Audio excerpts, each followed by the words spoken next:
few days since we said bye to the others in Nasha Town. Still no news about Rarer, though. Where could he have slunk off to? If only he was gone for good. But with all the trouble he stirred up before, there's no way we've seen the last of him. Hello! You must be the traveler in Paimon? Mr. Flynn's has been looking for you. Unfortunately, there's been a serious wild hunt attack over at the quarry. He thinks it's time to regroup and figure out a plan. The wild hunt? Oh, uh-oh. We better get over there, right away! Come on, let's go!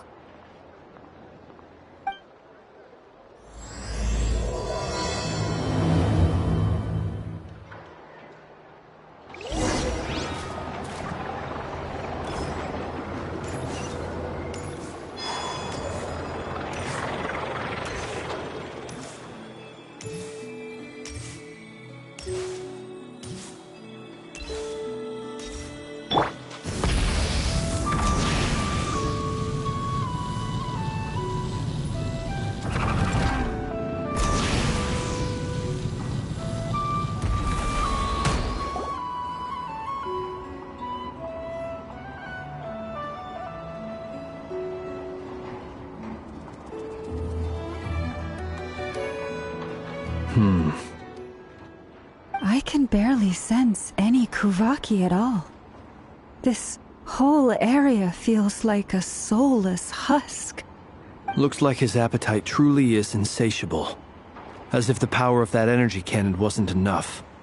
He's not seriously still getting stronger? What's his endgame here? Ah, everyone's here already. Hey, we made it. So, what's going on? We've all been on high alert since we split up a few days back, expecting Rarir to strike again. But it's like he just vanished into thin air. No one has seen him nor found any trace of his presence. That is, until this morning, when a ratnik found signs of wild hunt activity while out here on patrol. As you can see, the crystalline itself is physically intact, but the Kuvaki it contained is all but completely diminished. And we're sure that Rarir did this. Who else? He's the only one who could pull off a stunt like this. Kuvaki loss has reached critical levels. Reikir of Solnari set to maximum threat level. Warning, unless de-escalation measures are taken soon, he will pose a threat beyond our ability to contain. The consequences could be catastrophic. Traveler, do you remember when we encountered Rarir just after regaining his body? There wasn't a shred of sanity left. Nothing but madness and rage.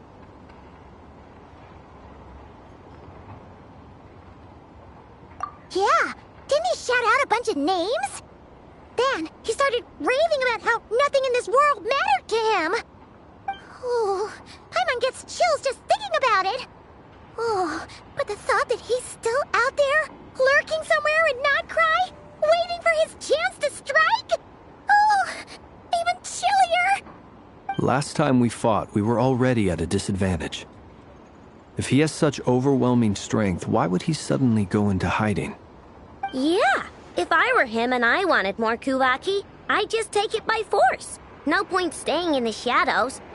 Unless something went wrong. His whole resurrection thing didn't exactly go smoothly.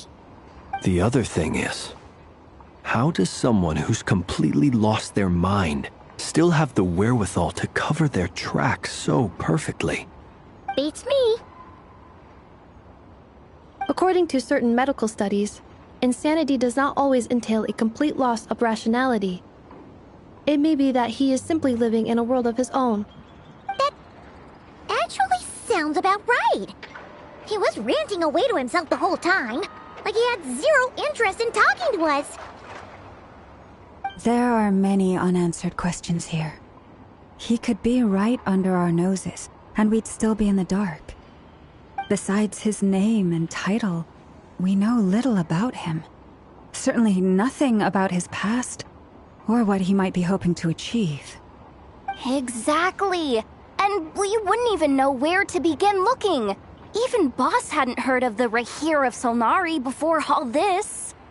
I'd be willing to bet that even if we gathered together every scrap of intel in Nodcry, we still wouldn't find more than, like, 3 useful facts about him. So, if we do nothing, he'll just keep getting stronger. But if we want to investigate him, we have no idea where to look. Last time we had Marionette and her big robo-buddy to help us, and we still barely held our ground. If we had to face him alone... Oh, Paimon's head hurts just thinking about it. What are we supposed to do against a threat this big? Well, I do have a little hunch about his next move. Given that he attacked the quarry, I'd say it's likely he'll target other places rich in Kuvaki. Somewhere like the Eye of Krati, or the Pillar of Embla. One thing's for sure. If we just sit back and let him keep absorbing Kuvaki, we really won't stand a chance against him. A perfectly reasonable hypothesis. However, it is worth noting that these 2 locations are quite far apart. To investigate them both, we'll need to split up. I agree, we should split up. Right now, Rarir's goal seems to be gathering Kuvaki, not fighting us directly. Once we're done, let's regroup on Hisi Island. Wait, why Hisi Island? If I recall correctly, your largest goddess statue was carved from Kuvaki-rich ore, was it not? That's right. Yes, it could well be a potential target of his. I should head back and start evacuating the pilgrims.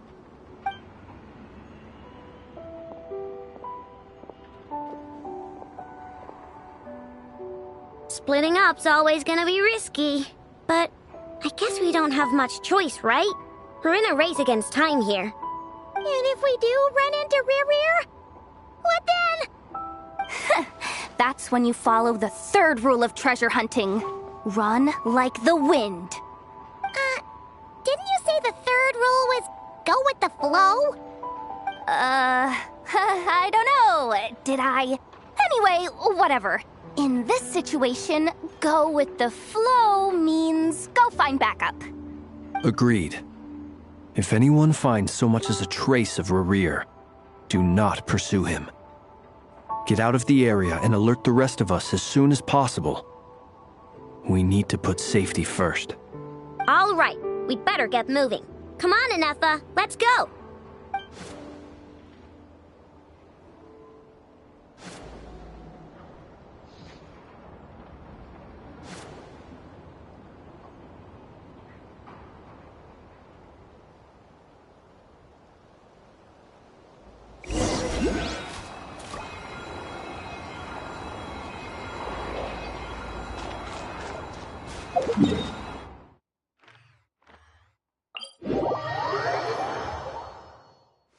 Burn it down!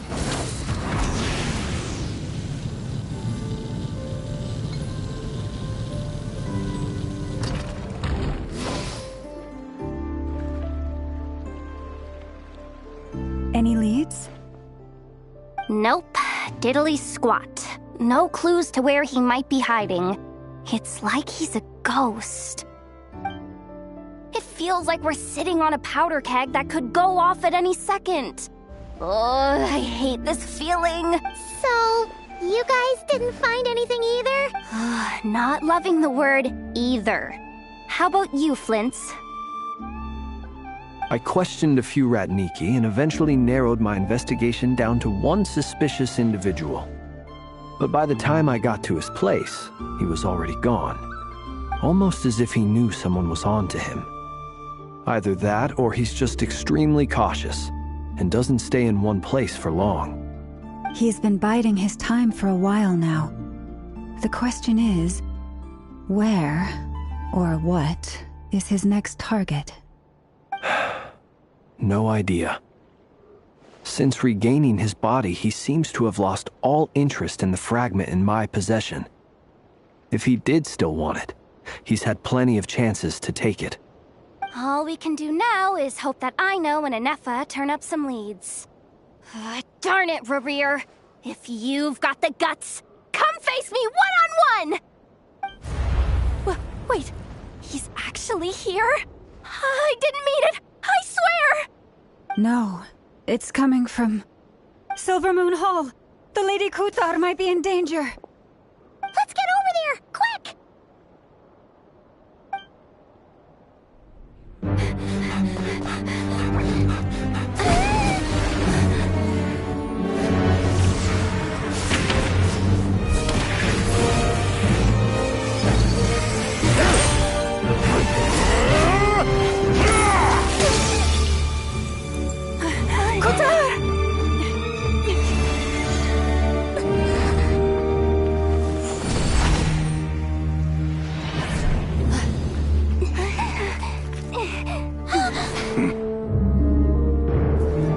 Why is he attacking the damselette? What's going on? No time for questions.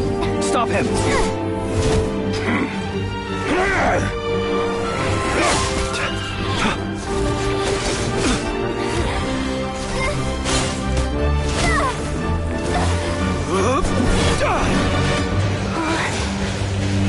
This is insane. Yehuda, get Kuthar out of here! On it.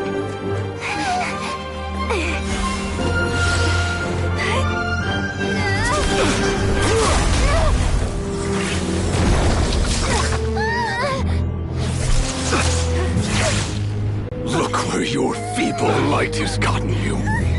Now, you shall plunge into darkness. Felindus, soon, I will find a way. Watch out!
barely made it out of there alive. What's that guy's deal? How'd he get so... He's a threat to this entire nation. I doubt his strength could even be measured by conventional standards. I have a question. When me and Anetha showed up, we saw him chasing after this lady like he wanted her dead. What was that all about? We weren't there for the whole thing either. They were already duking it out by the time we arrived. Yeah, we didn't see how it all started. It all escalated so quickly, we had no choice but to step in.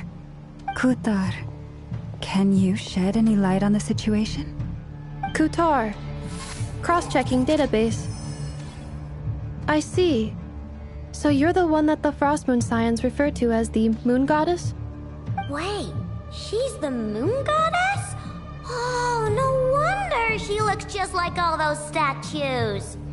There are many reasons why people might worship the moon, and just as many why they might despise it. I've never met that person before, but there was no mistaking his deep-seated hostility towards me. Why he holds me in such contempt, I cannot say. But since he hunts the power of the moon, it's no surprise that I am a target. Kuthar. There are many potential motives. For instance, you help the traveler escape his grasp. This could be his way of taking revenge. It is also possible that he covets the Kuvaki inside you and seeks to take it for his own. The list goes on. But right now, devising a counter-strategy should be our #1 priority. The likelihood of this location being discovered is close to 100%. A counter strategy? But we don't stand a chance against an enemy like this. Surely our only option is to run. He's not gonna chase us to the end of the world, right? So as long as we can sneak out of Nodcry undetected... No, I can't say that. Come on, Yehoda. This is serious stuff. You can't suggest we all just chicken out.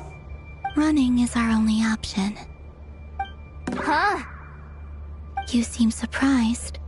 But what other choice do we have? We are facing an enemy we cannot possibly defeat in battle.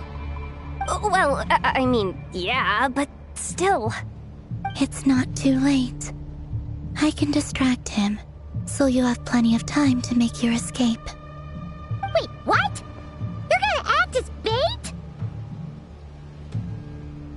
Doesn't that make sense? I'm the one he's after.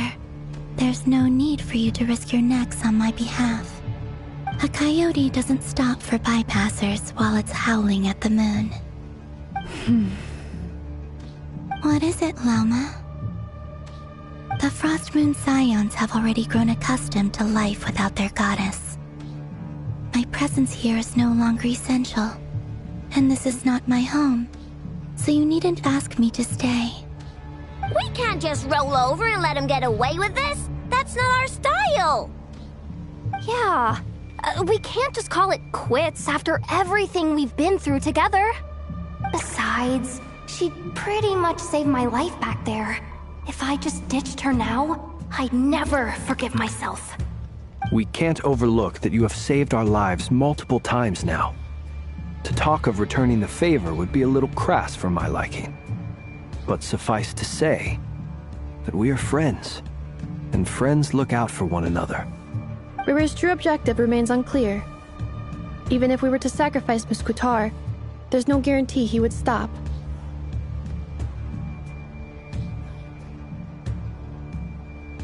But... Kutar, I know why you left the Frost Moon Scions so long ago. It was because people started treating prayer as a form of trade. They would make self-centered wishes, force you to accept meaningless offerings in return, and then expect you to perform miracles for them, as if that were their entitlement. If it were me, I might have walked away too. But I believe that time can change everything, and that sometimes it takes losing something precious to appreciate its true worth. After much reflection, I've realized that this was never about whether the Frost Moon Scions need you. Any relationship based on need is purely transactional. What I truly hope is that you'll choose to stay, not out of obligation, but as part of our family. You were born here, and now you've returned. Who knows? Perhaps it was the moonlight that guided you home. Thank you, Lauma. But my power is on the wane. I'm afraid I will be of little use to you now. Very well then. I'll do as you say. Both times you saved us, we were transported across great distances in an instant. Is that one of your powers as the Moon Goddess? It is, but I find it very draining. I barely managed to pull it off just now, and it will be some time before I'm strong enough to do so again. Rejected by the world, my power is dwindling. Like a lake cut off from its source, slowly shrinking away. Now, it has almost run dry. What do you mean, rejected by the world? The three moons belonged to the ancient bygone era in which they came into being.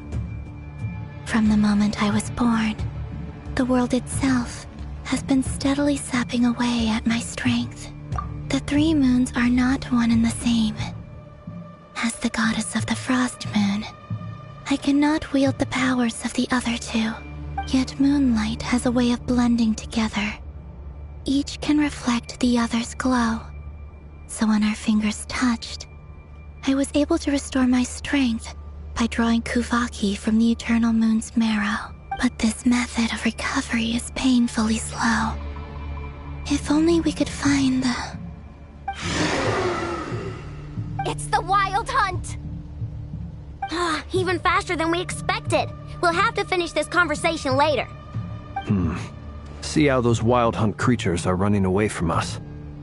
Then what are we waiting for? Let's get the heck out of here!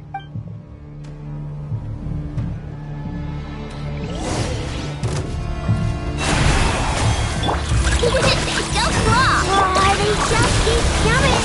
This is driving me nuts! Rear's closing in on us. We need to pick up the pace. There's too many of them! And this time, we can't fall back on Kutar's house to escape! If this goes on much longer... Feel the dark! Beware the creatures of the night. Be silent.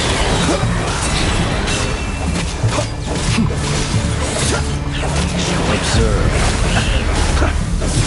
Be silent. To dust. Paris, protect us. You want this! Insulation chamber deployed. Annihilation mode. Observe. Close your eyes.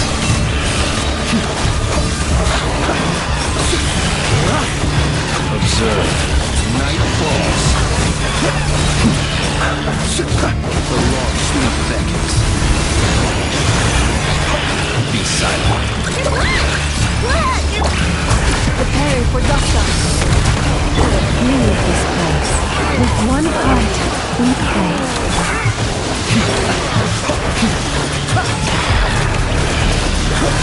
Observe. Be silent. To dust. Night falls.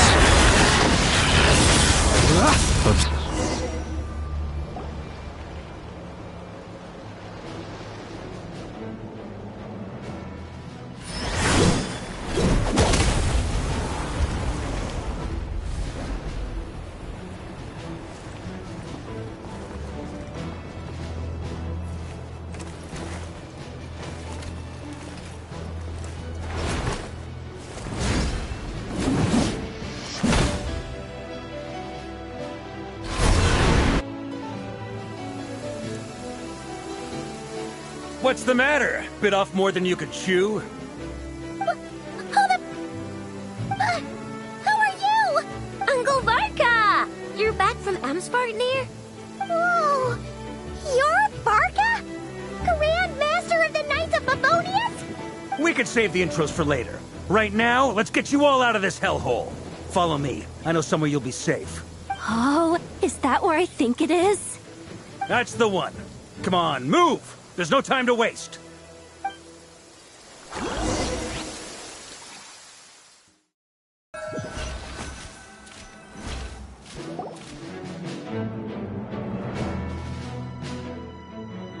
Wow! Where are we? This is so well hidden. Well, that goes without saying. This is the Knights of Favonius' meeting place in Nodcry, and a contact hub for the Northern Intelligence Network, aka the black market of intel. No matter what faction you're with, it's the place to buy and sell information. Their headquarters are in Nodcry, but they've got contacts in every nation. As an expeditionary force on foreign soil, working with them has offered us the most effective way of getting our hands on reliable local intel. This is where we meet, so naturally, it's secure. Anyway, where were we? Folks from Nodcry should be pretty familiar with me by now, but I believe this is the first time we've met. Allow me to introduce myself. I am Varka, Knight of Boreas, and Grand Master of the Knights of Favonius. We've heard all about you. This meeting's been a long time coming. You look way younger than Paimon expected. But you definitely have that Grand Master vibe. Well, I'm no spring chicken. Just not showing my age yet. Definitely feeling some of that back pain today, though.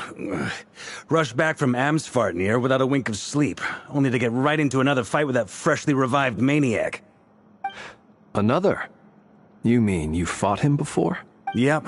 He wasn't nearly as strong back then, but he was still a formidable foe. I brought some of the knights along to give him a little surprise, but he saw us coming from a mile off.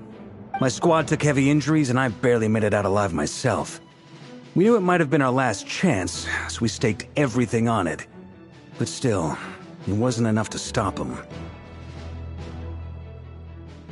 I tried tracking him down afterwards, but he didn't leave a trace. Even in his unhinged mental state, he's as cautious as any trained operative. So, I decided to come find you. And as luck would have it, turned up to find you being ambushed by the Wild Hunt. The rest, you already know. Is that why he's been frantically absorbing Kuvaki these past few days? Because he sees you as a threat? Maybe I'm part of the equation, but even if I weren't, I'm sure he'd still be gathering power. He's clearly working up towards something. Note to self, Uncle Varka's strength rating officially upgraded. Guess it's my turn to ask questions now. So, what exactly has been happening in Nodcry? Why is the Wild Hunt returned in humanoid form? And why is it after you? That's a long story, but I'll try to make it quick.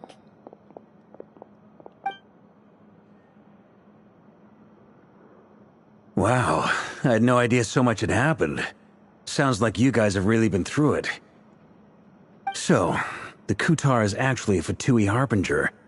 And all this Wild Hunt activity in Nodcry is the work of the Raker of Solnari, one of the 5 sinners. Oh, that's a lot to take in. Need some time to wrap my head around it all. I'm truly sorry, Mr. Varka. You stood with us against the Wild Hunt, and did everything you could to stop it from escalating into a full-blown catastrophe. And then, the one time you're away, it all comes to a head and all your hard work gets undone. You've got nothing to apologize for, Miss Moonchanter. You can plan 100 steps ahead and still slip up. That's just life. No one knows what tomorrow holds. You can't predict which way the wind will blow next. And, to be perfectly honest, I can't say I'm surprised. For all the times we've defeated the Wild Hunt in the past, we've never been able to completely wipe it out. Turns out, we were just delaying the inevitable. But now that a new variable has come into play, fate may well take a different course. A new variable? You mean us? Who else? And in a strange way, I think his resurgence might not be an entirely bad thing. The Wild Hunt is like an unrelenting force of nature, but Rerir is an individual with an agenda. He's gotta have a weak spot somewhere. That said, while I was explaining everything just now, some of the points that Mr. Flint's added caught my attention. You mean about our mystery ally? That's right. From what you've said, not only did they lead you straight to some key files, they also shielded Hisi Island from a lethal Kuvaki blast. I don't know who or what could pull something like that off. Heck, even Miss Columbina doesn't have a clue. I hadn't heard the story about those files. Would you mind repeating their titles for me? Wild Hunt Phenomena Log, a Nodcryan Ratnik's Field Journal, and Kuvaki Survey Log. Oh. No. Still doesn't ring a bell. Another dead end. Guess all we can do now is hope that our mystery ally keeps showing up when we most need them. Still, it's safest to assume they won't be intervening again. From here on out, we'll have to resolve this crisis by ourselves. Your intel also explains something else I've been wondering about. The reason I led my team to Amsfartnir was because we'd had reports about a possible source of the Wild Hunt showing up there. But once we looked into it, it turned out to be a red herring. I don't know who was behind it, but clearly, it served its purpose. I doubt it's by chance that he happened to make his comeback while my attention was diverted. And from everything you told me, it sounds like his scheming began well before his return. So maybe luring me away was all a part of his plan. But is it even possible that he orchestrated all of this by himself? The Moon Maiden and the Raker of Solnari. Nodcry of all places. The way everything is unfolding, it can't be a coincidence. So, what do we do now? Got any ideas?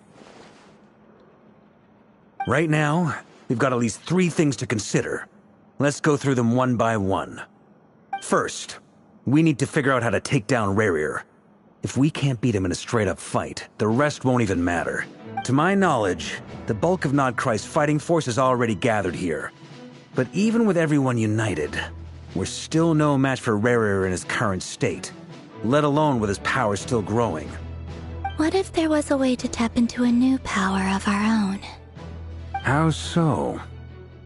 Have you thought of something, Columbina? 3 moons once watched over this world. The Eternal Moon was the largest. The Frost Moon was the brightest. And the Iridescent Moon was the most mysterious. They say that back then, the 3 moon goddesses wielded immense power. Enough to shape the workings of the world itself. I now bear the Frost Moon's power, and the Eternal Moon's marrow resides within the Traveler. Hold on. Are you suggesting... The iridescent moon. The last piece in the puzzle. That's right. If we can find the Iridescent Moon's marrow, I will be able to regain my strength much more quickly. The 3 moons are said to stir the tides and illuminate all things. Perhaps they hold further secrets beyond our understanding. According to my analysis, the solution is feasible. However, it is subject to one major condition. How do we locate the Iridescent Moon's marrow? I know a way, but... we will need to visit the Fatui's Experimental Design Bureau. The Experimental Design Bureau? Are you saying we need to involve Marionette? Yes. I must speak with Sandrone. It's a long way from here to the Experimental Design Bureau. There's a high chance you'll be spotted. You shouldn't go alone. Then that's settled.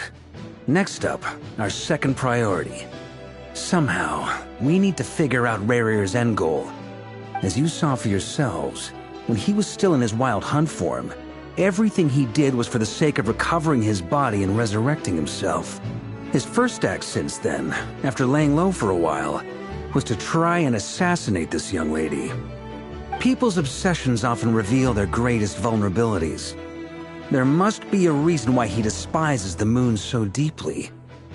Perhaps it sheds some light on his title, the Raker of Solnari. The Wild Hunt has plagued Nodcry for centuries now. If we want to stop it for good, we have to get to the root cause of what's driving it. It's true. We still know very little about him. If Kuthar hadn't given us that lead, we wouldn't even know his name. But where would we even start? I doubt even the Intel Queen of Nodcry has a clue, and she has info coming out of her ears. Oh? That's a rather hasty conclusion for someone who's so painstakingly meticulous when it comes to dealing with machines. Ah! She hurt me!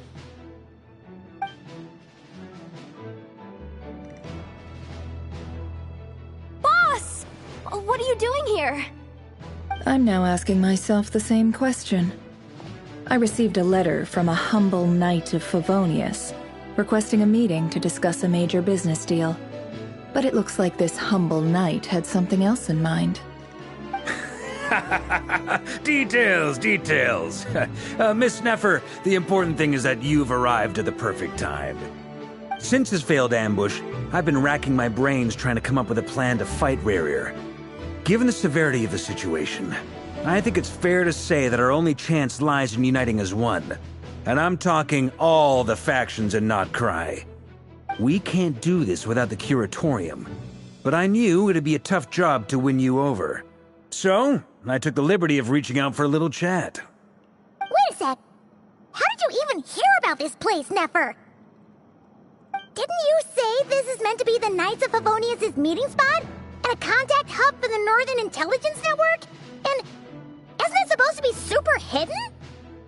You really think he could have gotten settled in Nodcry without my help? Besides, I'm the one running this gig. Of course I know where the meeting place is. Allow me to introduce the current head of the Northern Intelligence Network. If it's intel you're after, she's your woman. Pretty much seen and heard it all. Please spare me the flattery. Let's cut to the chase. Seems like you've run into some trouble, huh?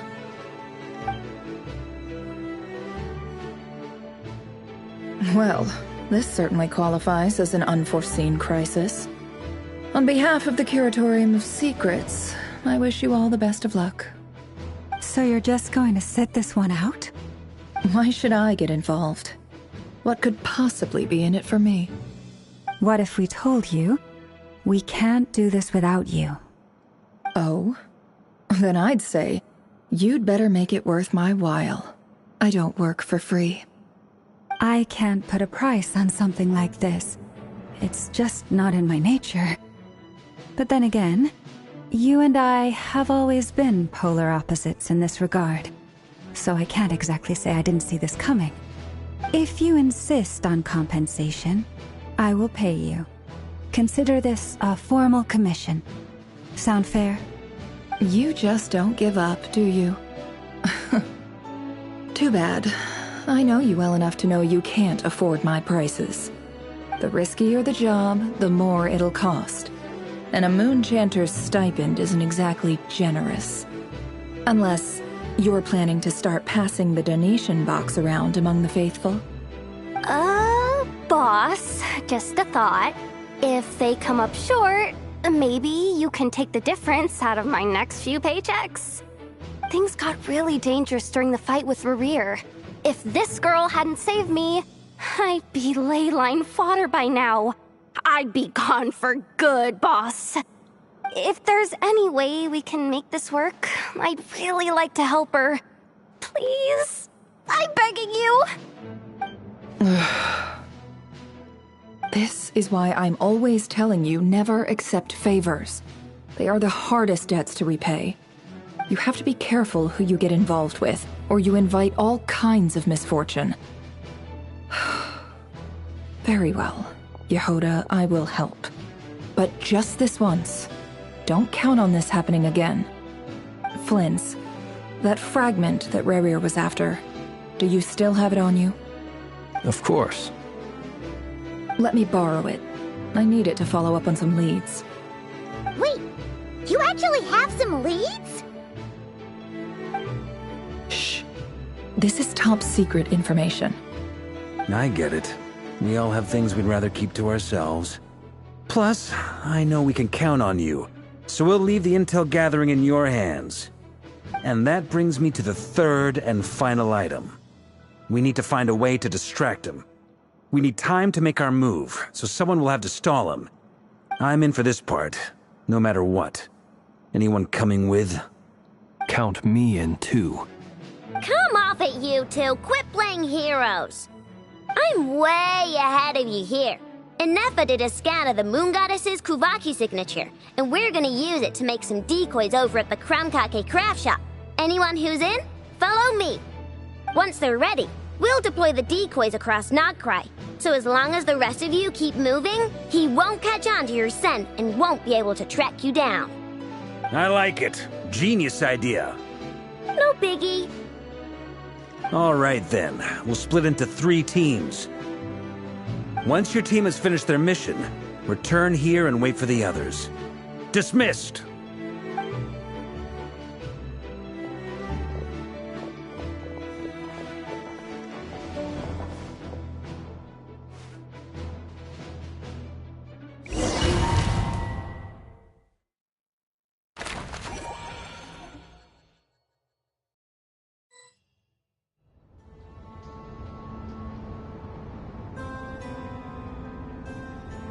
Lady Damselette. Wait, and you two? What are you doing at the Kuvaki Experimental Design Bureau? We've been doing our best to mind our own business lately. But if you're just gonna waltz up here like this, you're seriously pressing your luck. Don't blame us for doing what we have to. Huh. You really think that's gonna scare us off? We're not looking for any trouble. I just want to see Sandrone. Do I need to remind you that you're still a wanted fugitive for deserting us? Out of consideration for our former ties and the crisis we're all up against, we'll let you leave in one piece. But don't even think about trying to get inside. Let them in. But... Are you going to make me repeat that? No, my lady. Sandrone seems to be in a good mood. Must be maintenance day.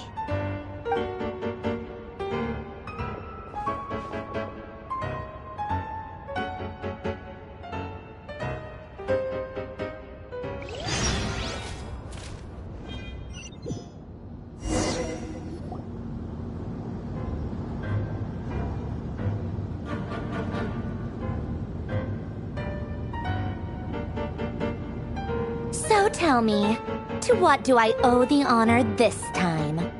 Actually, before you answer that, just so we're clear, we're not colleagues anymore, Columbina. I don't owe you anything. I promise it's nothing big.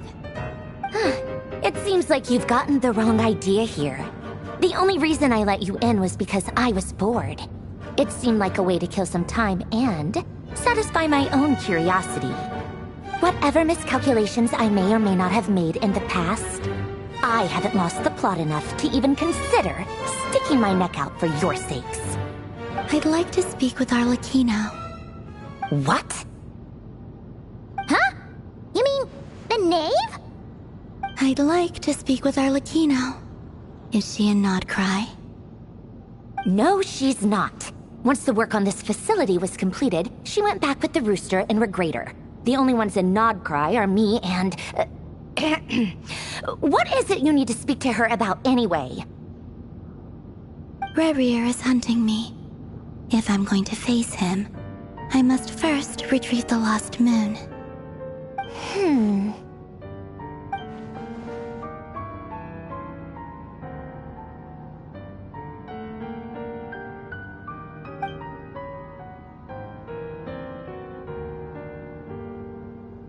Is that a no, then?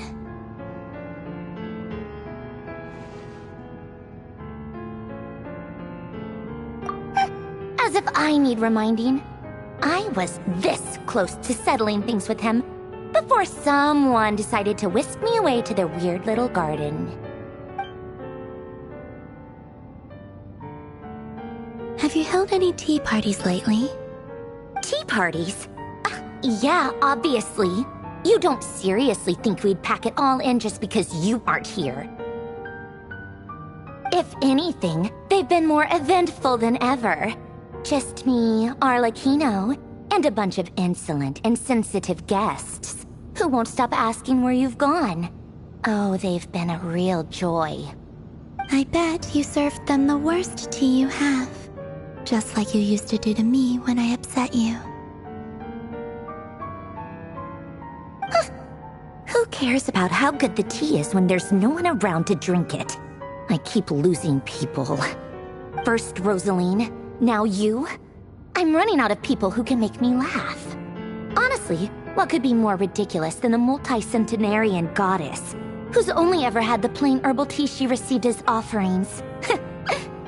You'd always brew a different type of tea for me each time. Was it really just to see how I'd react?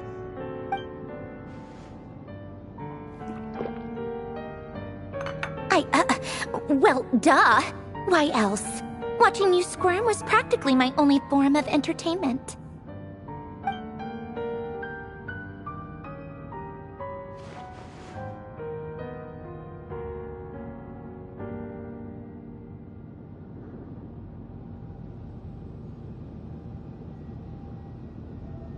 Oh, yeah. And Capitano sometimes used to bring Tartaglia around, too. But I guess we won't be seeing him again.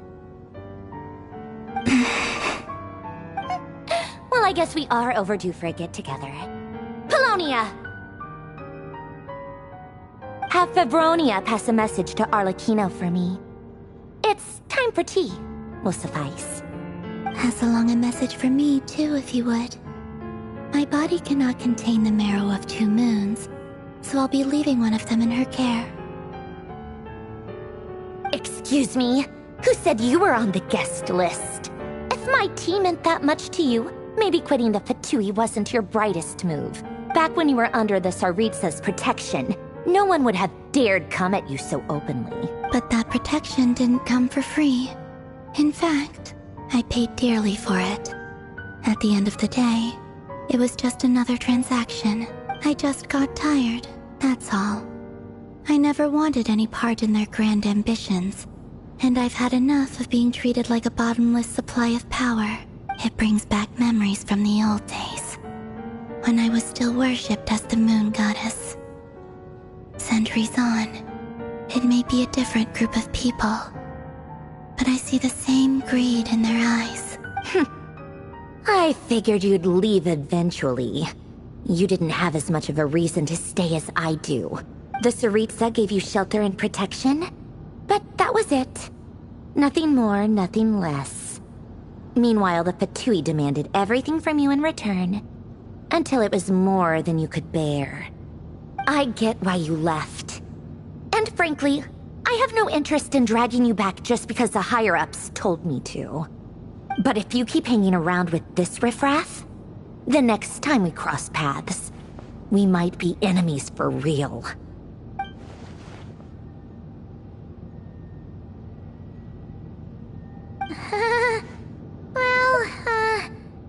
Guess that's our cue to leave. That might be your plan. But it sounds like someone else wants you to stay a little longer. Huh? What do you mean? See for yourselves.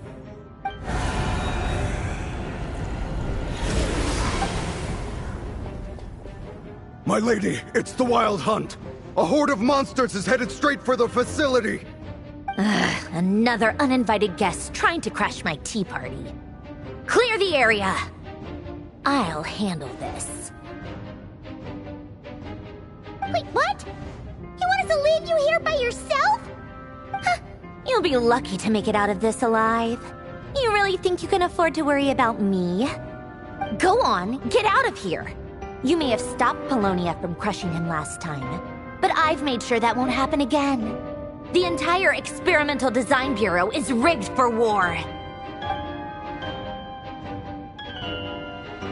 Stay and watch if you want, but it'll be at your own risk. You're not flagged as friendlies in the weapons system. Don't tell me what to do! Look, if you're leaving, make it quick. Or you'll just get in my way. There's a secret passage on the 2nd floor. It'll take you right to the plains out back. Stare all you want, Columbina. You're not getting another invitation to my tea party. I know. But thank you anyway, Sandrone. This is exactly why you shouldn't hang around with those people. All their melodrama and sentimental nonsense is rubbing off on you.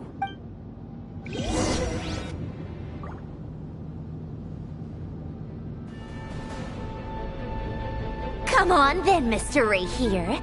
Let's pick up where we left off. It's your Wild Hunt monstrosities versus my beautiful creations. Let's see who comes out on top.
Apollonia! Get him!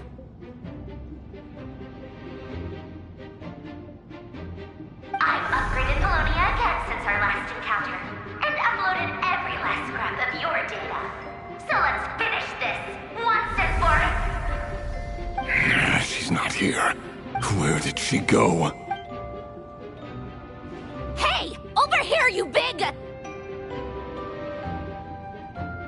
Cursed moon. Go. Keep searching. She cannot have gotten far.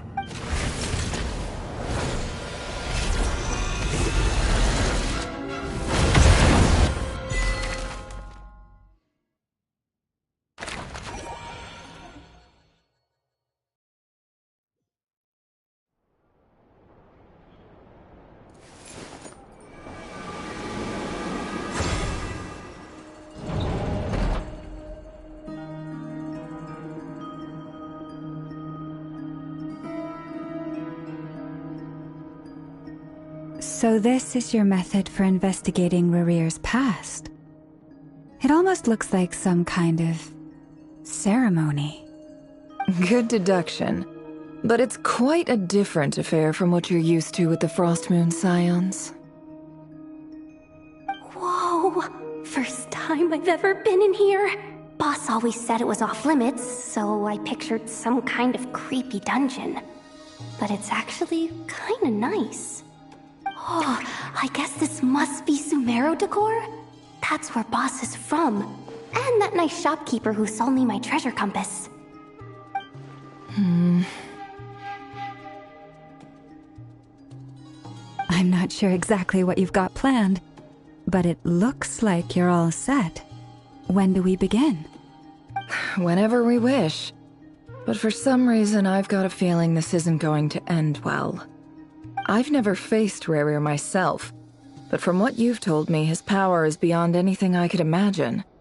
I, on the other hand, am just an ordinary businesswoman. Our paths should never have crossed, yet here I am, forced to make an enemy of him. If you ask me, you're about as far from ordinary as it gets. So what are you saying? You're getting cold feet?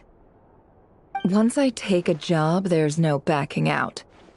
Still, I have to ask myself if the power I'm relying on will even work on an opponent of this caliber.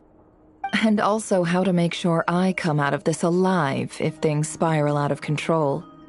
Death is the one thing we can take for granted. It is the great equalizer, however fortunate or unfortunate we may otherwise be. So it's important to consider how to spend what lifespan we have left.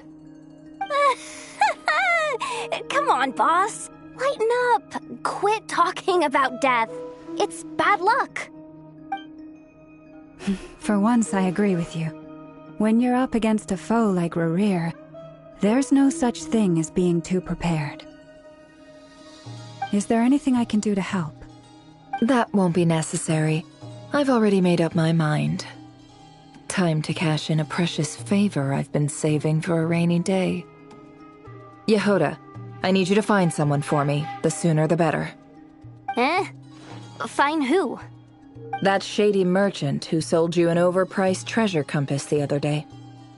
Come on, boss. You're pulling my leg again. In what way is she shady? She showed up when I was completely lost and sold me a neat little gadget that was exactly what I needed. Trust me, she's a good person. Anyway, I know who you're talking about. Don't go anywhere. I'll be right back.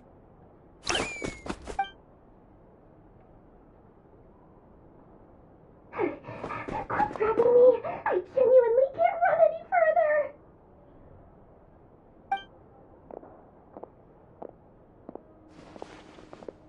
Hey, aren't you? What is it? What's the big rush? You dragged me out of a dream where I was literally swimming in Mora. I'm charging double my usual attendance fee. See, look how easygoing she is. After that rude awakening, she could have completely snapped at us. But instead, she kept it together and just asked for an extra fee. Dori Sangama Bay? I never would have pictured you two doing business together. If you want to make it big in Nodcry, it's all about connections. Lady Nefer just so happens to have a lot of intel that interests me. And she also did me a big favor in the past. It was back when I first arrived in Nodcry. My trusty assistant, the genie in my lamp, had an adverse reaction to the Kuvaki and fainted. And wouldn't you know it, that's when I suddenly find myself in a life-or-death situation. Good thing my compatriot was there to swoop in and save the day. I've been giving her a 30% discount off all of my goods ever since. Now, so that no one here feels left out, I'm willing to extend a 20% discount to fellow friends of Boss Nefer. Plus, any other friends you send my way will enjoy 10% off. What can I say? The great Lord Sangama Bay is nothing if not generous. So, let me guess. You've run into some trouble? I've got everything you could possibly need. And the more you buy, the more you'll save. You guessed correctly. What have you got in the way of survival gear? The one type of gear I've never been short on. What are you looking for? A jetpack fresh from the Academia's labs? An ancient suit of armor dredged up from the bottom of the sea? At the very least, I need to know what kind of opponent you're dealing with here. If even you're worried about staying alive, it must be pretty serious. What if I told you it's someone with the power to bring a nation to its knees? Is that so? Then we really are talking top-shelf treasures. I don't have anything like that in stock right now. I'll have to ask my supplier. Your supplier? A powerful woman, make no mistake. I can't reveal her identity, but luckily for you, I hear she's planning to visit Nodcry in the near future. If you're willing to wait, I can ask her when she's here. Can't say exactly how long that'll be, though. Then, let me put it another way. What would you do if you encountered an enemy like that? Roll over and serve yourself up on a silver platter? Of course not! I have a handy little trinket from one of my generous suppliers, which... Hold on. What exactly are you getting at? No! This is for my personal use only! Let's just say I'm borrowing it, all right? Just for insurance purposes. You'll get it back later. Favors are the worst kind of debt to owe, and now you've got a chance to repay one. A win-win situation, don't you think? Fine. You can borrow it for 5 days. No, make that 3. And for every extra hour after that, I'm charging you 1,000,000 mora. Deal? Deal.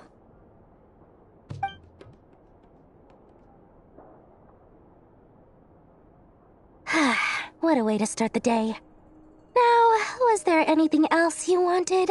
Or can I go back to bed now?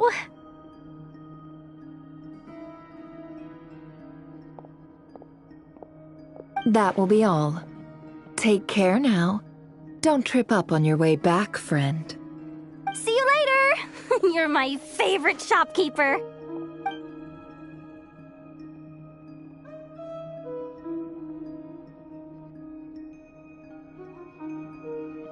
Excellent. Everything is well and truly ready. The ceremony can now begin. After initiating the ceremony, your minds will follow me wherever I go. You will see many strange things in your mind's eye. So remember, don't be frightened, and don't make a sound. Now then, let us peer into the Raker of Solnari's past.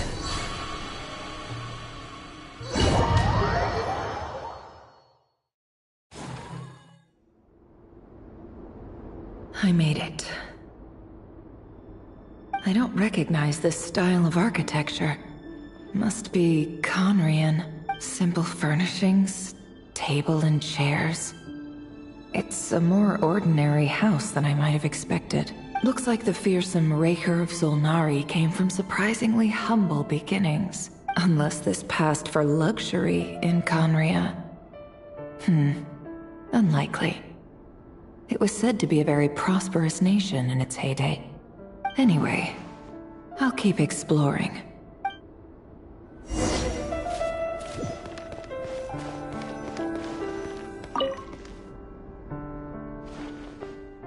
Hi, Rivier. Since you're working extra hours tonight, I thought I'd keep myself busy by checking out that new kebab shop. I've heard good things about their menu. I'll test it out, and if it's as good as everyone's saying, let's go back together sometime. P.S. New stash from the Universitas Magistrorum. I brought some goodies home. A few teacups and a pin rack. Hope you like them. They didn't sign their name. But they must have been close. Sounds like they were living together.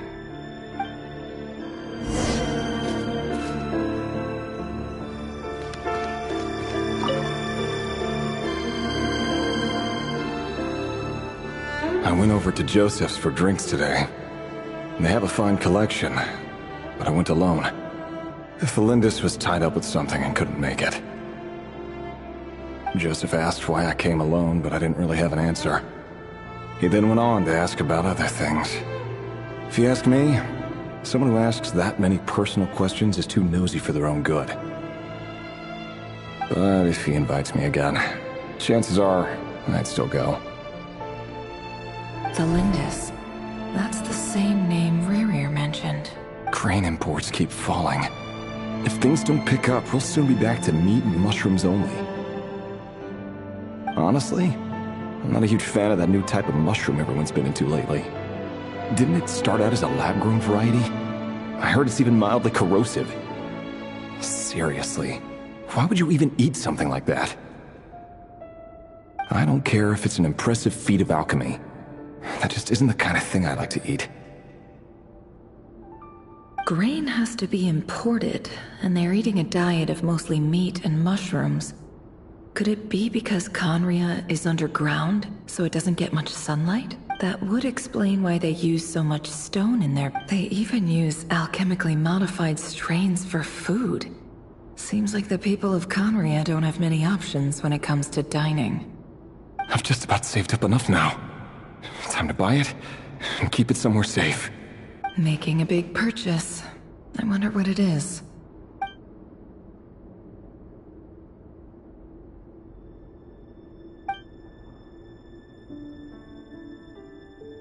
He really is a professional. No wonder despite what he's become, it seems like he's retained certain habits, at least in this regard.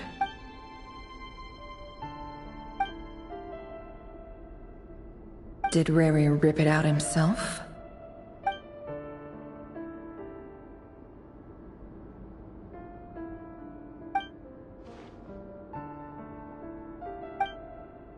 Before I met you, I was convinced that my heart was nothing more than a stagnant pool, the burial place of a fallen moon. A withered, windless grove where the waters rested forever unrippled. It was you who helped me see that my heart hadn't entirely withered away, that it could still beat to the rhythm of love. This is just trivial sentimentality from the looks of it. Why would he go to the trouble of hiding that? The burial place of a fallen moon.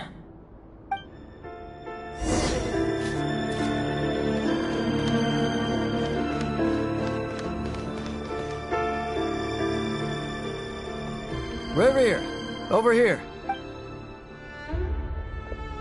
Dane! Oh, and, Vedelfin here? What a surprise to see you here, sir. Hello there, Ririer. You need not address me so formally outside of court. He doesn't get that much free time, so I invited him over for a drink. Even the court prophet deserves a break every now and then, right? Well, I'm flattered. So, what are we discussing today? Hey, don't look at me. As far as I see it, we don't need an excuse to have a few drinks. Come on, don't give us that. Didn't you say you were about to pop the big question? How's that coming along? Who'd have thought the Great Twilight Sword was an even greater gossip? I just didn't expect you to be the first one to settle down and get married, that's all. Yeah. If you told me that a few years ago, I wouldn't have believed you either. So, are you planning to come clean about your job then? I'm guessing you still haven't told her. Sure, I'll have to tell her at some point. But I'll need to pick the right time and place. To be honest, I have no idea how she'll take it. Come on, stop being such a pessimist. For all you know, she could be thrilled. I bet she'll be much more impressed by your actual job than the one she thinks you're doing now. A member of the King's Guard. Quite the cover story. Does the king himself even know? Of course he does. Anyway, enough about me. How have you been?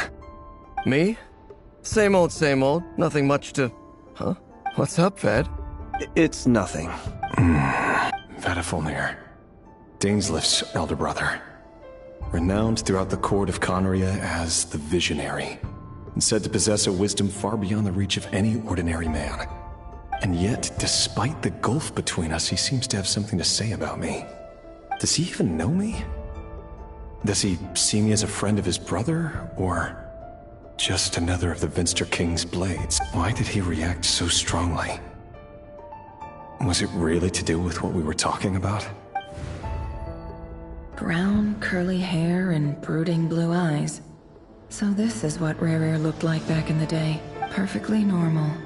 No different from anyone else. As frightening as this monster is in the present, there's something even more unsettling about seeing the human he used to be.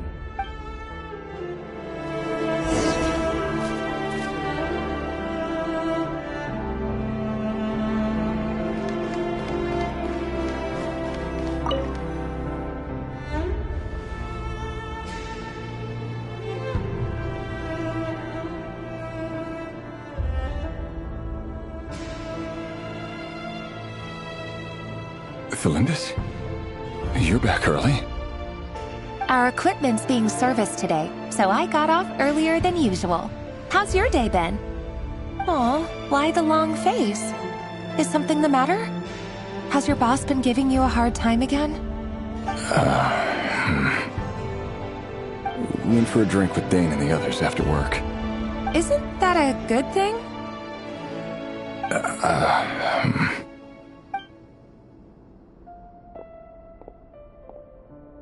Vedifulnir showed up today, too. You know, Dainsleif's older brother. Ah, Mr. Vedifulnir. Yes, I've heard of him. They say that everything he says ends up coming true.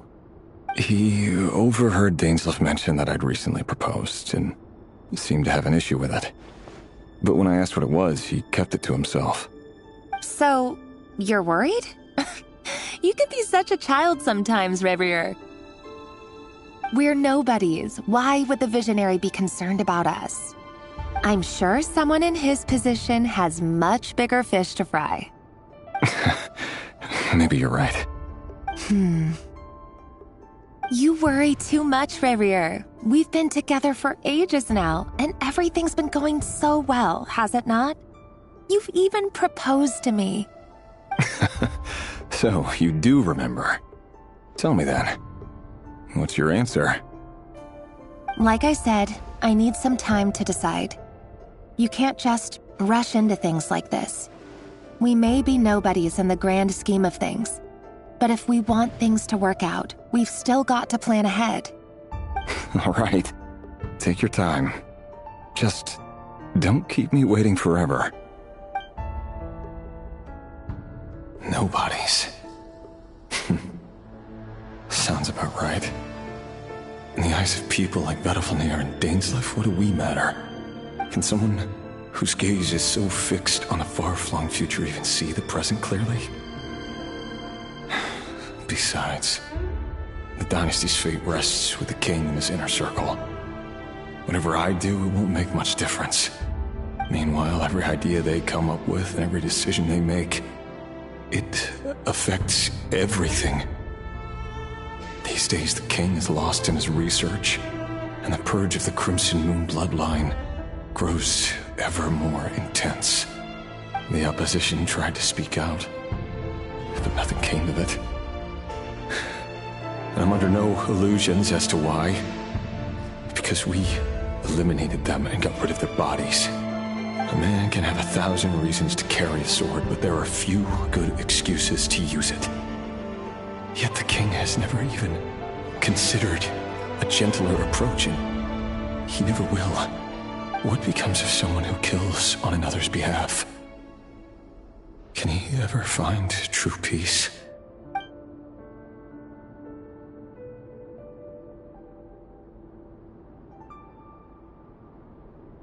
Thelindis?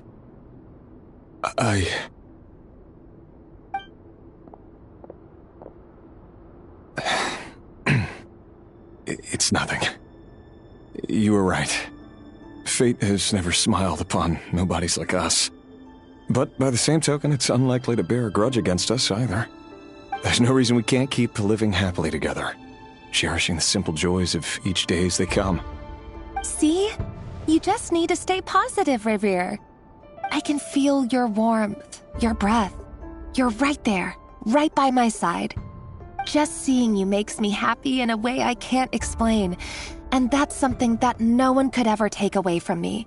So smile, my love. Let go of that frown. You're right, Thelindis.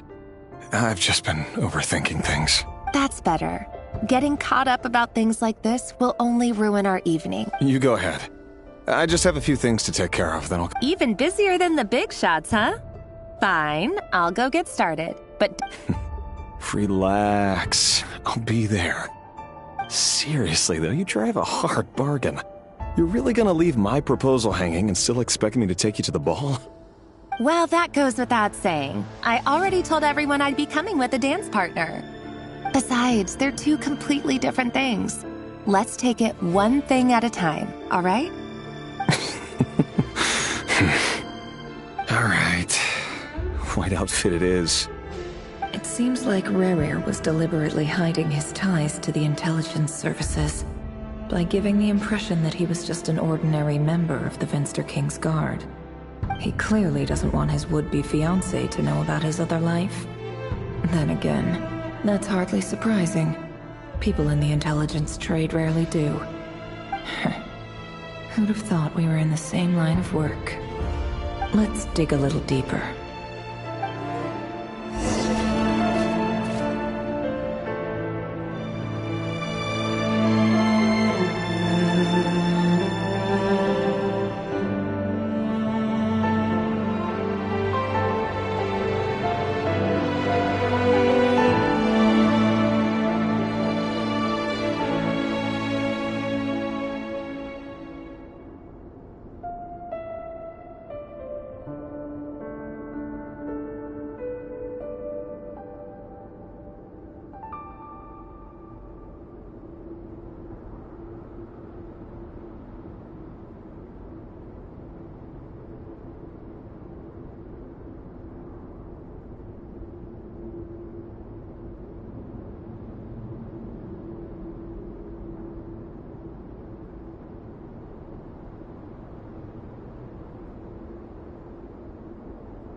Our last operation was a resounding success, and all thanks to you, Rehir of Solnari.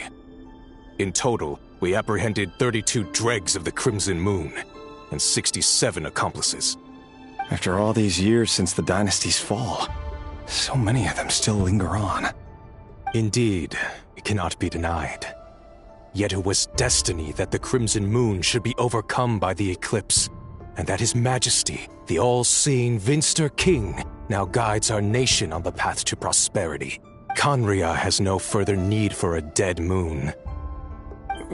That's not entirely true. Much about the Crimson Moon era was worthy of remembrance, and that's exactly why they keep trying to see it restored. Many of its secrets remain unsolved to this day. As it happens, that's precisely the field of study my partner is devoted to. You still haven't told her what you really do for a living. Where would I even start? How do you tell someone that you're one of the king's hand-picked executioners? That your hands are steeped in blood? You didn't choose this life, any more than I did. Orphans like us don't get a say. But I'll sure as heck be the one to pay for it. Speaking of which, we need to be more rigorous in the way we identify direct descendants of the Crimson Moon. Someone, it seems, has strong opinions about my future plans. Most likely my marriage in particular. I have a feeling that we may soon become targets of the Crimson Moon's retribution. Your concerns are not unfounded. They've taken out many of our colleagues these past few years, and for that very reason. These are no helpless lambs we're leading to the slaughter. They're wolves in sheep's clothing. Take care, Rayhir of Solnari. I look forward to toasting you at your wedding. Thanks, Torkel. You look after yourself, too.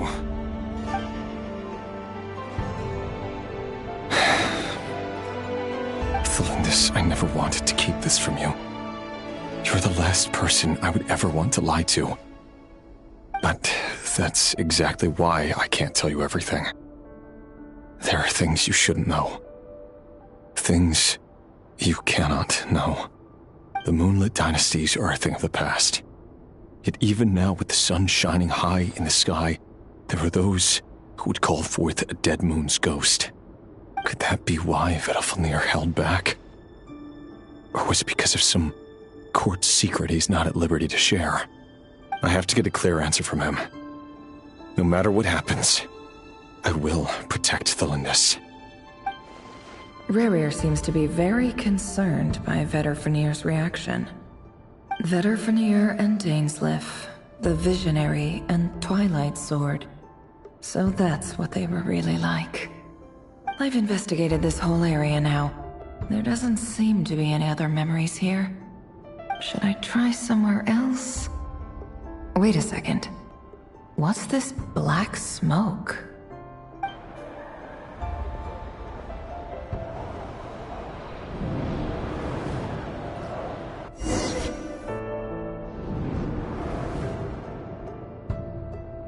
So, he's late after all. Just you wait, Rayhir. You're in for it. Big time. Are you waiting for someone, ma'am? Could I tempt you into buying some flowers? Oh, sure. Pick me out a pretty bunch if you would. Thank you. But I'm afraid none of them are as pretty as you. For someone so young, you sure have a way with words, don't you? I'm only telling the truth. Look me in the eyes. You'll see I'm not lying. May we have a word in private? Who are you? And what do you want? It doesn't matter who I am. Too many of our kind have fallen lately, so I decided to take the risk of reaching out. Not long ago, the Rayhir of Solnari led an assault on one of our strongholds. We suffered many casualties, and many who came to our aid lost their lives as well. Sorry, I don't know why you're telling me this. And I don't want to get involved. Wait, hear me out. This time we finally got a clear look at his face and learned his true identity. His name is Rayhir, and he claims to be one of the King's Guards. What did you say? A cruel irony, isn't it? The man you're set to marry leads a double life as a brutal executioner. But surely, you must have caught a whiff of the blood on his hands. Why are you telling me all of this now? Simple. It's because... How strange. Rayhir was nowhere to be seen in that memory. It clearly belonged to Thelindis. Rayhir couldn't possibly know what happened if he wasn't even there. Why would her memories appear in his fragment? The ceremony won't last much longer. I think it's time to call it a day.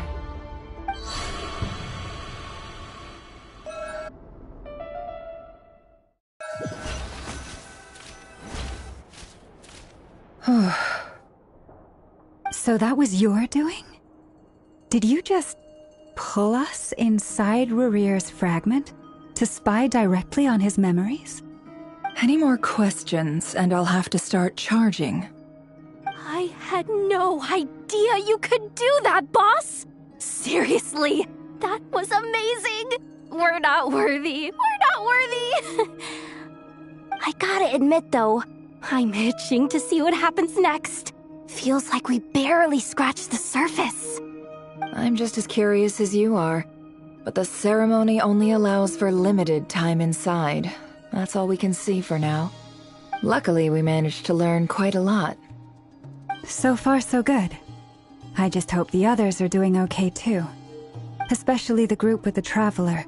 Their mission is a risky one. Let's hope it's all going smoothly. If you're worried about them, go see how they're doing. If I know Boss, she's gonna need some time to write up all the details and make sure it's all coherent. I'll stay behind to lend a hand, but feel free to head back and meet up with the others.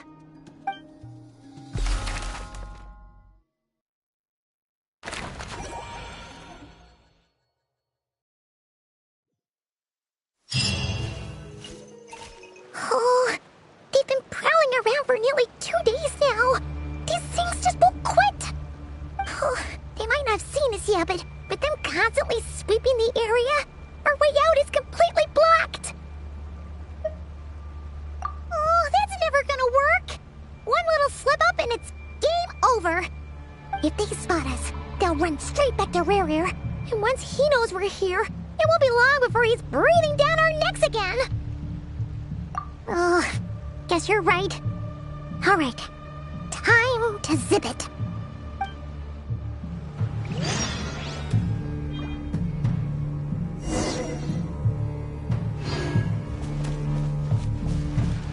Quick, hide! We almost got spotted! Phew, that was a close call.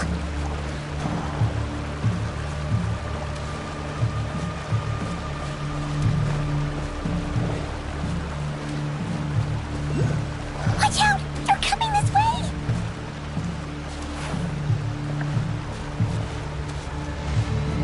Keep going. We're nearly there. This is the final hurdle.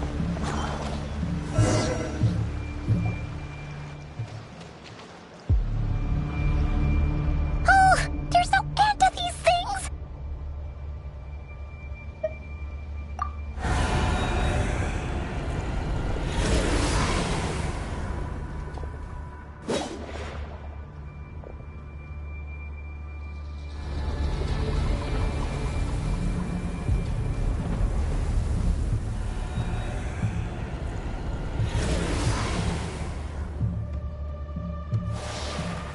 Fire.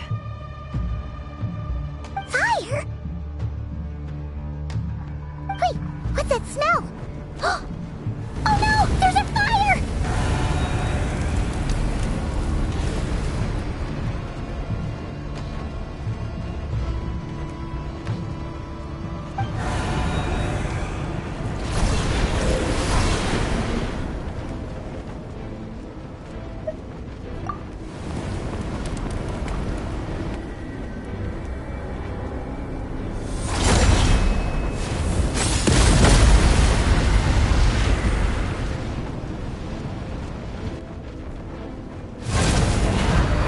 Zandrone was right.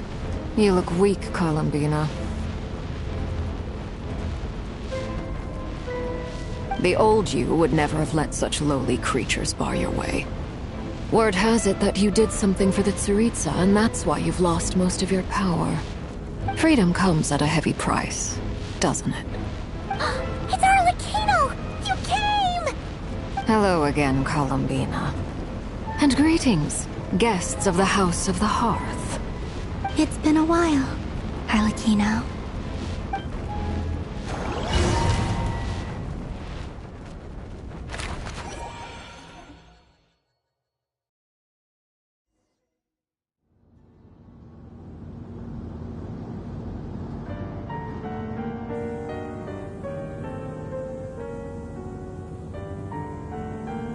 Stupid right here of stupid Solnari. Ugh, whatever. I've got all the data I need. Next time we meet, you're finished. Ugh, He sure doesn't pull his punches. Excuse me, do you need a hand? You can do me a favor by staying out of my way. Can't you see I'm busy? Wait a minute. I recognize that voice. Hello, Miss Sandrone. Father sent us over to help. How considerate of her. Hey, Fremine, get over here and help me fix this. Lenny, you do your thing. Just keep your sister away from my machines. Nearly every machine that cat girl touches ends up going haywire. Go put her on cleaning duty or something.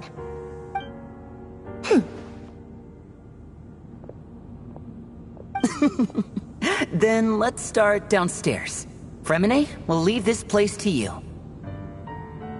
You've got it. Wait a second. Pretty sure there's still some tea in the cupboard. If you want some, you'll have to make it yourselves.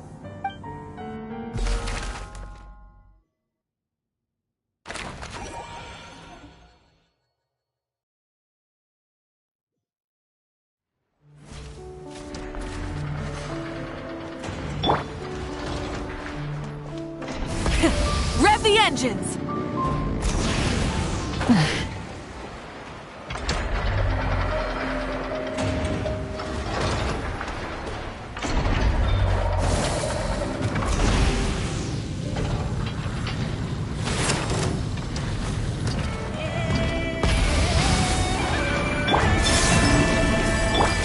You poor lost lamb. Show no mercy!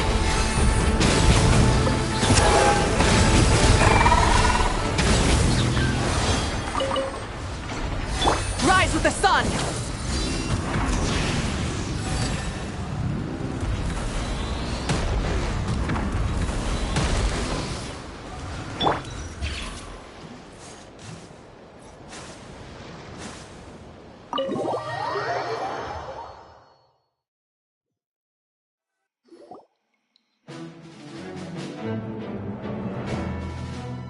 It's a relief to see you all made it back in one piece. Huh? Feels like there's quite a few people missing. Where's Flint's and the others? And what about Nefer? I returned ahead of them. Flint is helping Aino and Anefa to set up the decoys and buy us some time.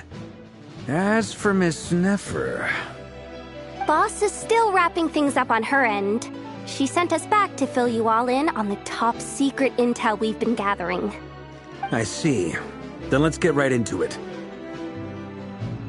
But first, who do we have here? You brought someone else in to help? Greetings. I was invited here to help as a longtime Tea Party companion of Columbina's. You may call me Arlecchino.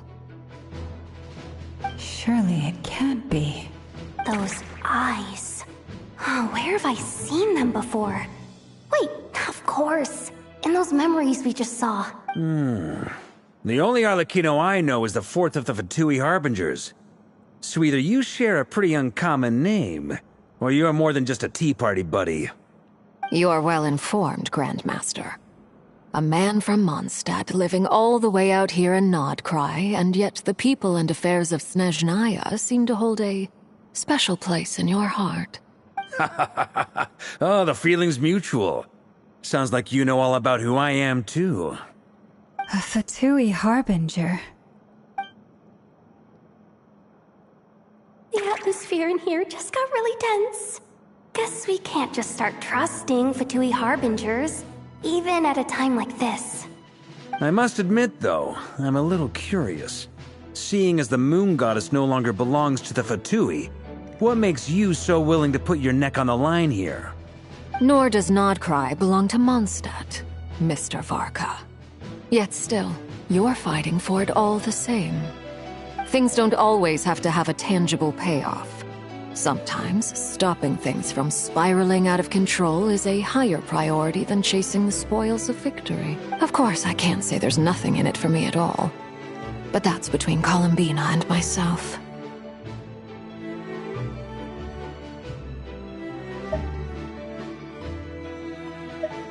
Forgive me. I don't mean to doubt you. It's just that the Fatui really have been the source of many of our troubles. We have our own way of doing things here in Nodcry. But ever since they arrived, the Fatui have treated us with nothing but hostility. I know there's been a lot of bad blood between us in the past. I've done my utmost to avoid friction whenever I could. But sometimes fundamental conflicts of interest simply can't be settled amicably. That's why I'm here solely in a personal capacity.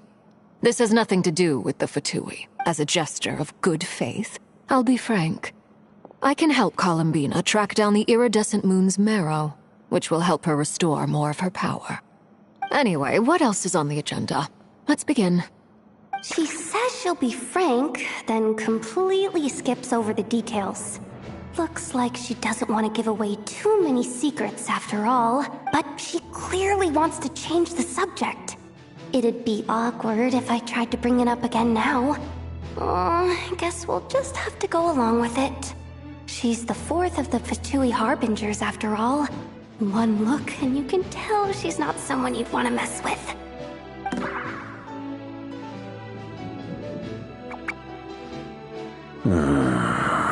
Well, since Miss Arlecchino sounds confident in her ability to handle that, we'll proceed to the next topic. Yehoda, time to share that top-secret intel. Alright, listen up everyone. First, we now know that Rerir was originally a Conrian secret agent whose primary mission was to hunt down and assassinate the so-called Dregs of the Crimson Moon. The Dregs of the Crimson Moon?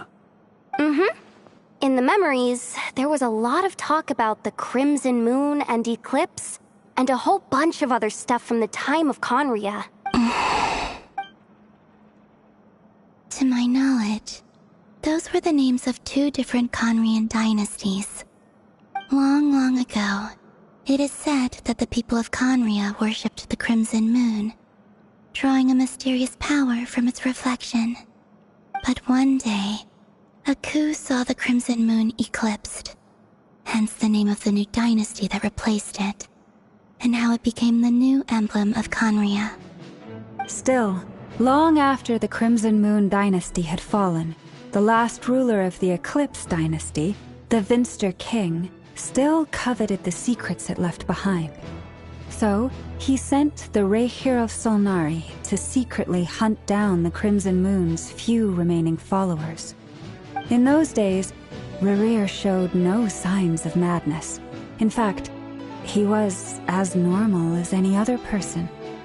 Oh, what's the matter?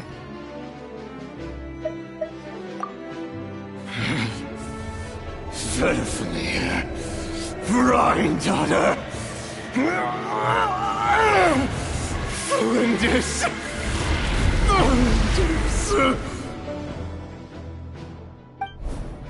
Interesting. Anything else? What about this would-be fiancée of his? Do we know anything about her? Well, she was a researcher at the Universitas Magistrorum, but it felt like she was hiding some kind of secret. Oh, and one more thing. For some reason, Rerir's fragment also contained some of Thelindis' memories, though only a very small portion. Well, no shortage of potential leads, I'll give you that. In any case, it sounds like we can conclude that while Thelindis was still around, Rerir appeared to be lucid and quite normal. Thelindis, it seems, must have been the one thing in this world that he couldn't let go of. Tell me, though, were these pure-blood Conrians we're talking about here? Why do you need to know that? Hold on. If she was a pure-blood Conrian... Oh yeah! Just like how it was with the captain! If we could somehow find her, do you think there's any chance Rerir might regain some of his sanity? It's possible, but it would take a miracle. We can't pin all our hopes on that. That merchant who never knows, Dori Sangama Bay. Maybe we could hire her to look into it. All right, then. Let's keep working in our separate teams. Traveler, Paimon, Kutar, and Miss Arlecchino will go look for the iridescent moon's marrow. As for the others... On the way over here, I noticed that the Wild Hunt monsters had grown even more frenzied in their search for Kutar. At this rate, the people living here will be in grave danger too. So I'm thinking of gathering together some of our followers to go wipe them out. I'll head back to the curatorium and meet up with the boss. Feels good knowing we've all got something to be getting on with. Given that the Wild Hunt has been a lot more active lately, the Lightkeepers have likely begun their own operations too. If that is the case, someone will need to pass the news on to Flint's. I'll hold the fort for now, then discuss our next move with Flint's, Aino, and Anefa when they get back. All right then. Well, the clock's ticking. If that's everything, we'll be on our way. We'd better get moving too. We'll try to buy you as much time as we can. Relax. Just do your thing. Now, I decided to call in some backup since things are getting so hairy. Our reinforcements should be here any minute now. Stay safe, everyone. Dismissed.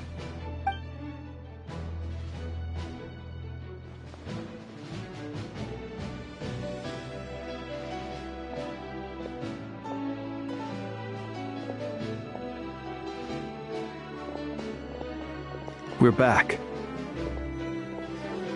Did we get here a little early? Or a little late?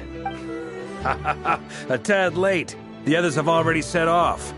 To summarize, our resident moon goddess has found us a new ally, and Boss Nefer has uncovered some promising info. Everything going smoothly on your end? Not great. I don't know how long we can stall them for. The decoys are getting taken out way faster than we imagined. I'm gonna make some more later, but I need a timeout first. I'm so tired right now. Oh, right! Inefa, could you fill in Uncle Varka on what we just discussed with Flint's? Sure. Uncle Varka, you previously told us about how when you went to investigate a source of the Wild Hunt in Amsvartnir, you discovered that it was just a diversion. But according to Flint's intel, several outbreaks of the Wild Hunt had already occurred in Nodcry in the period leading up to that. That was before Rerir had regained his body, when he was far from regaining his full strength. In other words, in theory at least, he still lacked the means to act in two places at once. Flint's, with everything that's been happening, the Lightkeepers across Nodcry are rallying to fight back against the Wild Hunt. They're gonna need your help. I know, I'm sure you're capable of coming up with something far more effective than decoys. But for now, you should stay here and get some rest. Anefa and I will head back over to Amsvartnir to see if there's anything I missed. I told you Uncle Varka would say that, didn't I? A deal is a deal. Not a word about my snack intake for the next week. Database updated. Reliability of Aino's predictions increased. What does that mean? They were betting on how you'd respond after hearing their intel. It's the obvious choice, isn't it? That's hardly worth betting on. We already decided that Anefa should go investigate the situation over at Amsvartnir on her own. You might as well stay here and keep watch. Someone needs to hang back and oversee our strategy meetings. And besides, you still haven't fully recovered from ambushing Rerir. So I've ended up with the easiest assignment. Well, I appreciate it, everyone. See you when you get back.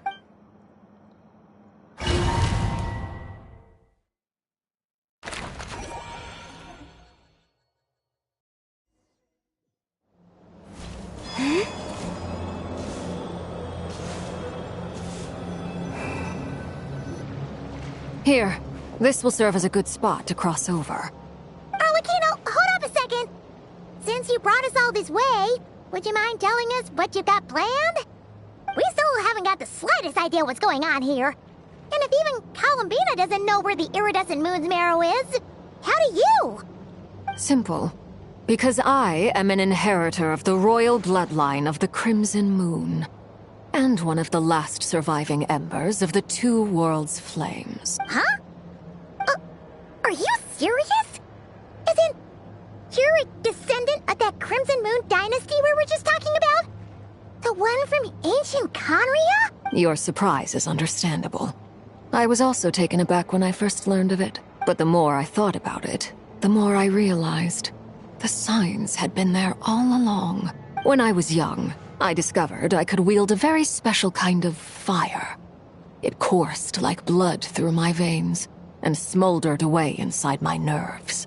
What's more, whenever I experienced strong bursts of emotion or drew too deeply on this power, it was like some kind of presence within the fire would begin to gnaw away at me, consuming me from the inside out.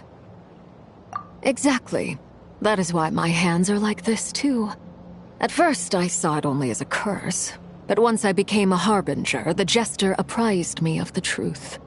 Together with my own investigations over the past few years, there are several things that I have gradually come to understand. For instance, take the so-called Crimson Moon. In truth, it is nothing more than the shattered remnants of the iridescent moon, fused with the abyss to prolong its lifespan. Since this blood flame was bestowed upon me by the Crimson Moon, it is a fusion of the iridescent moon's former power and the corruption of the abyss. You all understand the nature of the abyss well enough. I draw upon its power, and in return, it hungers for my soul. This strange blackness is the mark of corruption it has left behind. If I recall correctly, you once told me that if the corruption ever made it to your heart, you'd become a completely different person. Yes, and that's the reason I'm always careful not to push my power too far. It's essentially a never-ending tug of war. Oh, sounds intense. Anyway, the rest of my story can wait. Is there anything else about the Crimson Moon or the Iridescent Moon that you're unclear about? Paimon has a question. So, the Crimson Moon that the Karians used to worship was actually the Iridescent Moon, right? Which was one of the three Moon Sisters. Does that mean that the Karians were to the Crimson Moon as the Frost Moon Scions are to the Frost Moon? So much of that history has been lost.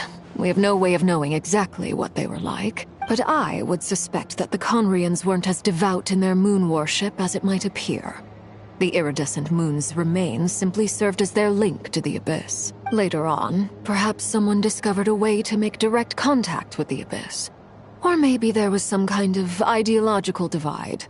Either way, a dissenting faction staged a coup and drove out the royal heirs of the Crimson Moon dynasty. Still, even with the dark sun looming high overhead, the Crimson Moon's glow never truly faded. The first time we met, I sensed something familiar in your presence. When I looked at you, I felt I could see that mysterious red moon in the corner of my eye. In your flames, I saw its broken image, surrounded by a strange black aura. Well, I appreciate that you kept it to yourself. Much about the Crimson Moon is still a mystery, and I'd prefer not to end up as the object of an insane research project. Anyway, time is against us here, so if there's any other questions, they'll have to wait. I just want to make sure I've got one thing straight. In her letter, Sandrone mentioned that since you are unable to contain the iridescent moon's marrow yourself, you intend to leave it in my custody. Correct? That's right. For now. It's the only way I can pay you back for your help. The iridescent moon is already part of who you are. So with its marrow in your possession, you'll be even more powerful than before. Deal. Then let's get started. Get what started? When I first became a harbinger, the jester gave me a book called Paranhari, also known as Leobranto Innamorato. You should be able to buy a copy next time you're in Fontaine. It's a love story set in the Crimson Moon era, but setting aside the tangled romances of its characters, it also records a few interesting details. In the Crimson Moon era, or so the story goes, there was an orphanage that received children from beyond the bounds of this world, and subjected them to a peculiar induction ceremony. Beyond the bounds of this world? For real? And what kind of induction ceremony? The Crimson Moon sages looked beyond this world for beings with powers that surpassed the gods. But fearing they might lose control, they subjected these children to a process of refinement. They made these children crawl up a fireplace and kept asking them, "Have you died? Did you see it?" Until they finally admitted to having died and seen a crimson moon. The adults embraced the children who passed the ritual, telling them, "Within the fireplace, you have traversed the flames between two worlds. Here and now, you are born anew."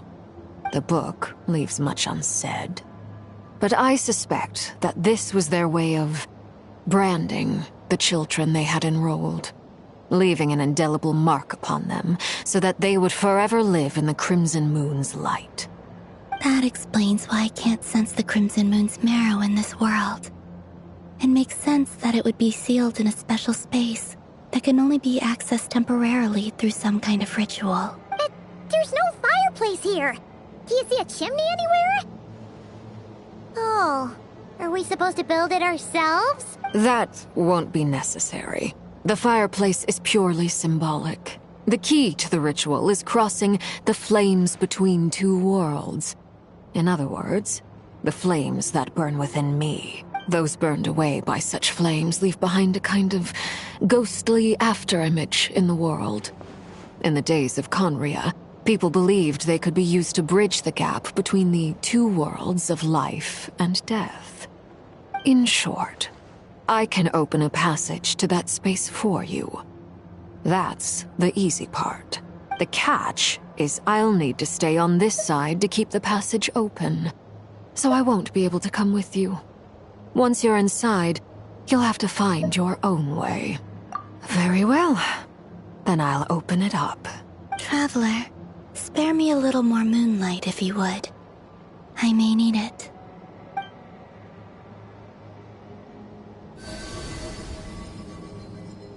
Thank you. I feel...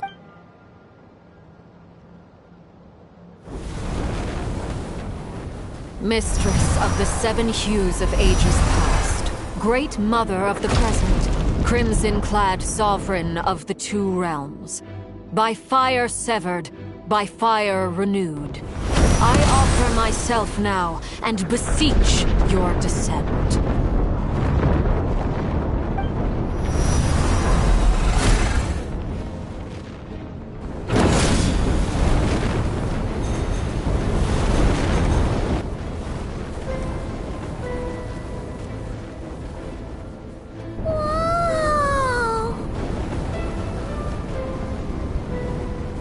One word of advice.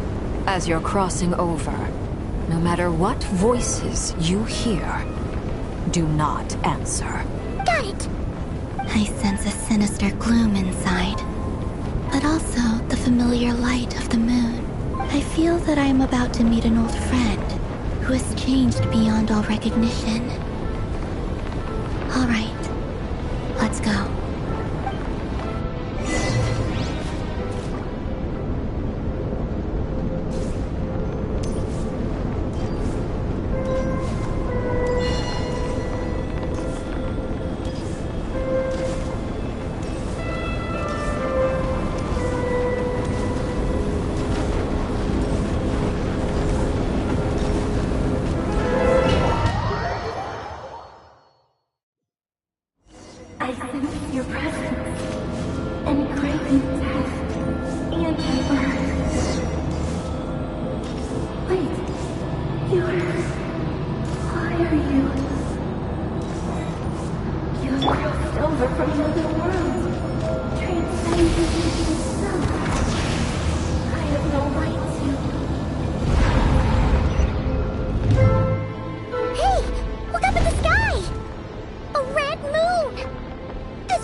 What a tragic sight.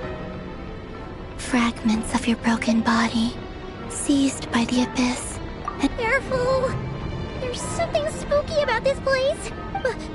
Paimon's right behind you. Whatever you do, don't run off without her.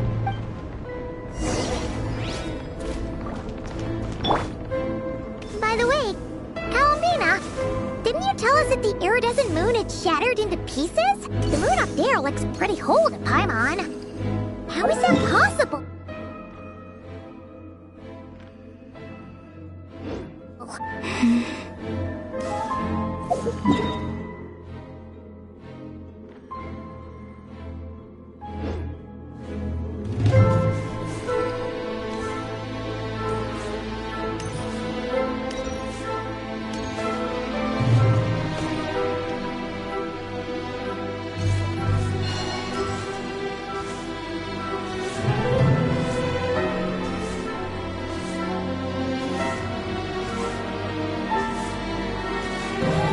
Get to work! Leave this one.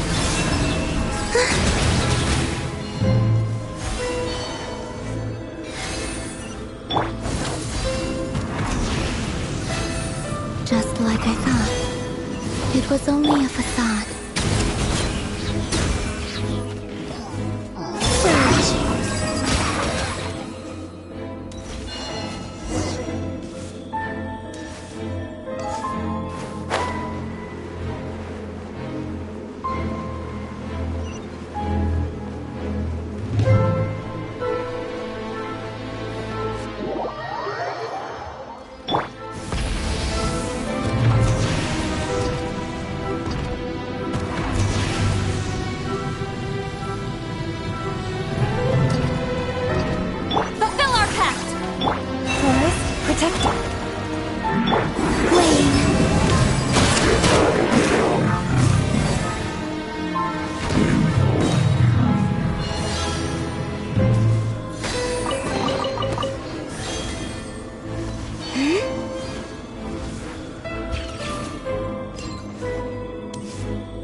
No.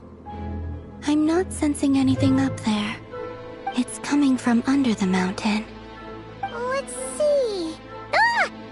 There's some kind of weird shadow over the water. Wait, see that? Looks like a mechanism of some sort. Let's check it out.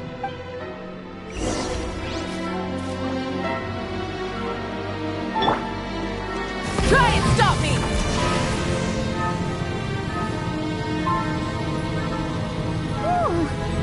Looks like a device from the time of Karia.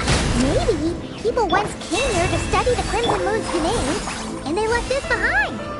Oh, if we can activate it, we might find some clues.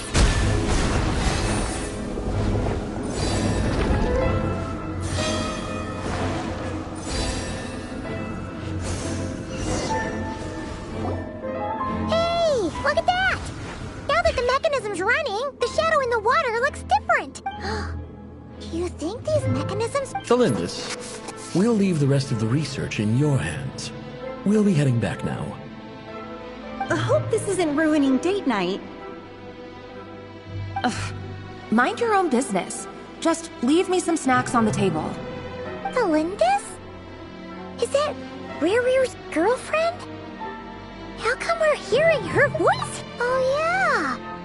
So, do you think she was studying this strange space all along? The Abyss has made this space extremely unstable. Maybe that's why some of the things she said and did were preserved here. Whenever I see this view, it takes me back to a poem from my childhood. Waning moon, oh lifeless damsel, weeping on the mountain crest, mourning still in wistful tone, her fragile soul now laid to rest.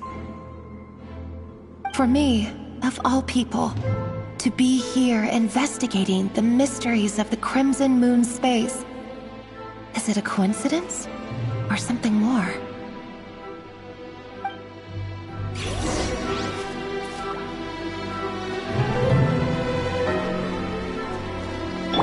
Full throttle!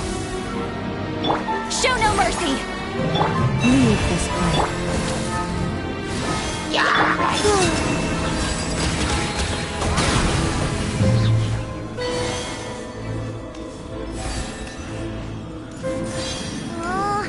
like the Abyss has messed up this mechanism.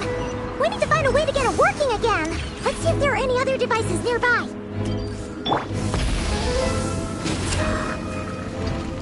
Fulfill our pact! Forest, protect us.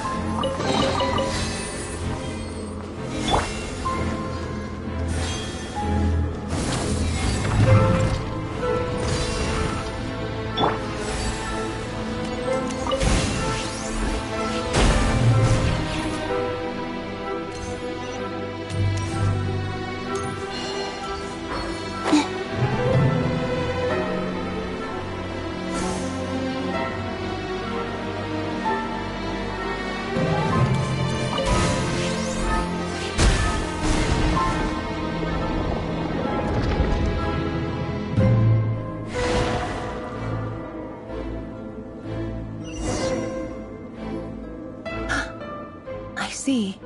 So the moon marrow, or rather the power of the 3 moons, is the key to unlocking... If it really does exist, then maybe this madness can finally be put to an end.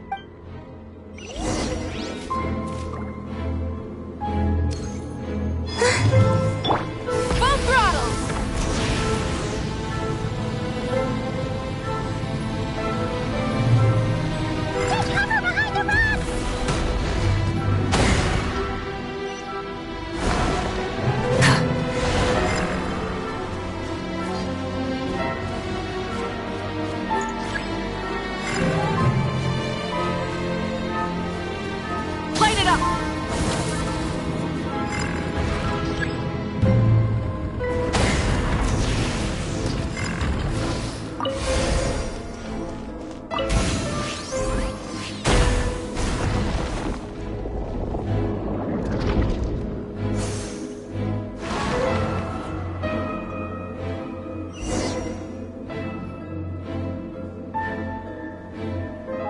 With the Abyss inhibitors in place, I should be able to access the chamber with the moon marrow. Oh, Rerir, with every step you take, you're drifting further from what you truly desire. But you're not the root of the problem. Ever since that outsider set foot in Conria, the Vinster King has sunken deeper into madness. If only I could get my hands on that outsider.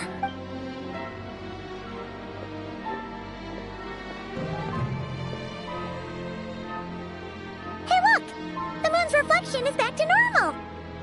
Elendis' voice mentioned a chamber with the moon marrow. Do you think maybe it's hidden in the moon's reflection? It must be. For within it, I sense the fragile aura of a dying soul. Then there's no time to lose! Let's... Try and stop me!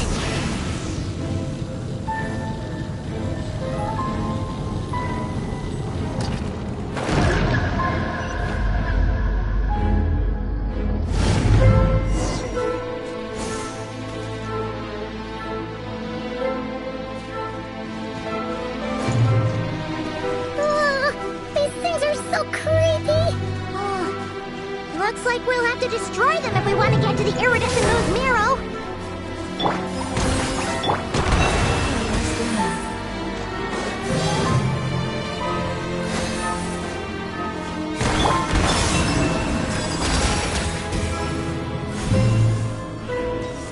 That must be the iridescent moon's marrow. Oh, we'll need to destroy these things before we can reach it.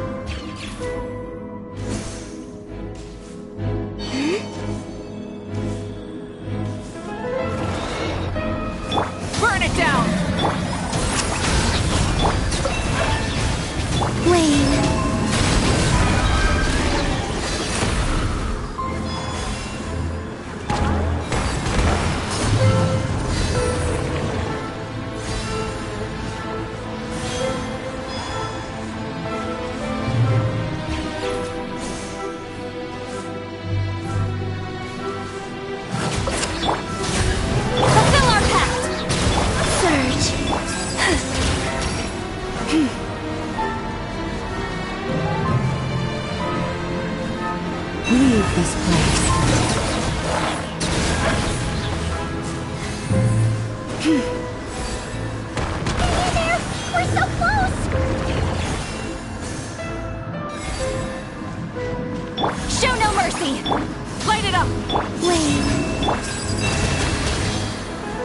Rev the engines!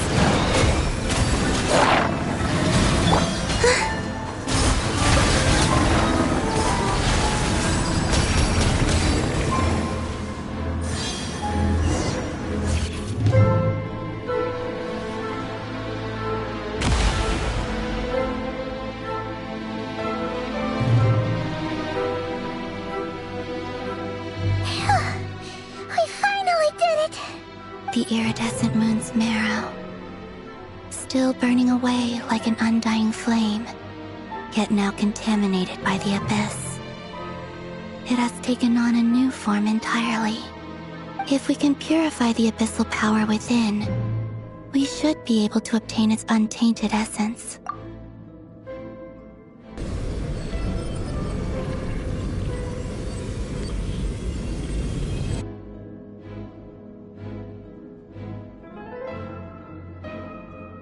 It's so cold. Is it you? Are you here? Huh? Are you talking to us? At long last, I can see you once more. Our fates have crossed, and I am finally free. I'm sorry, I lied to you. Even knowing what was to come, I still couldn't let go of the fear in my heart. As death drew near, the moment the moon shattered, my body began to split apart piece by piece. Like I was being cut into pieces by 1,000 blunt blades. My thoughts scattered as the cold crept in, but I could not bear to fade away like that. Tell me, what was it that brought you to us all that time ago? If only I had possessed your courage, then I might have been spared this torment, more painful than death. You look so puzzled. That's how I felt too when I first saw you. But trust me when I say that everything happens for a reason. Farewell, Hypo.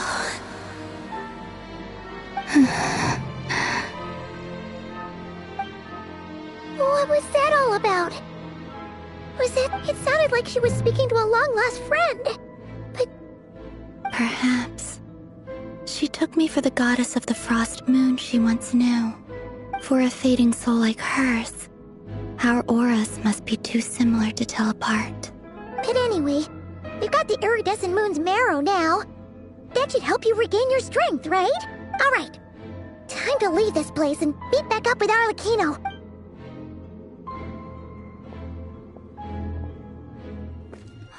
That's odd. This place looks different than when we came in. Waning moon, oh lifeless damsel.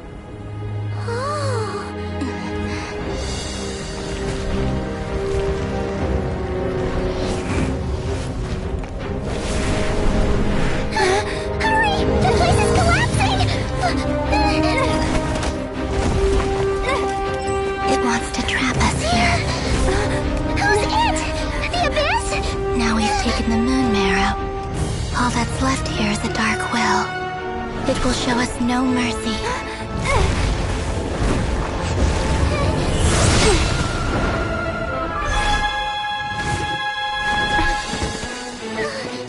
Give it back! The crimson moons! My marrow! My heart!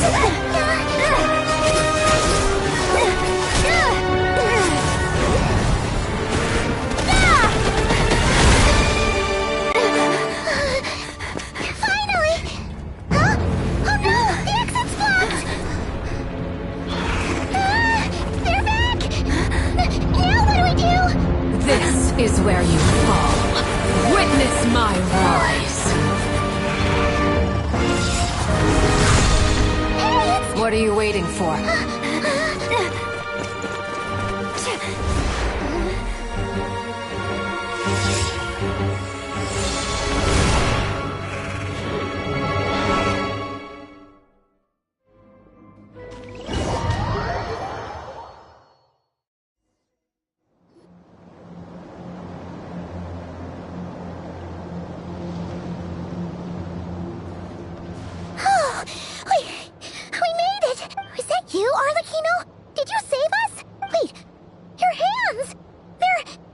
Oh, this?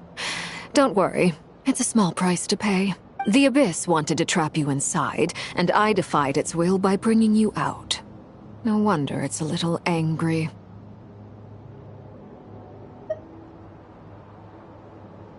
No. I have paid the price, albeit a small one, and it cannot be undone. My hands have already fused with the Abyss. Purification would simply destroy whatever's left of them. But surely... Oh... We're so sorry, Arlecchino. Paimon can't believe you'd make a sacrifice like this for us. As much as I'd like to call it a favor, the truth is I was simply holding up my end of the deal. Well, Columbina. Yes, you did your part. And as promised, I will leave the iridescent moon's marrow in your care. From this day forth, may the two worlds' flames burn ever more brightly.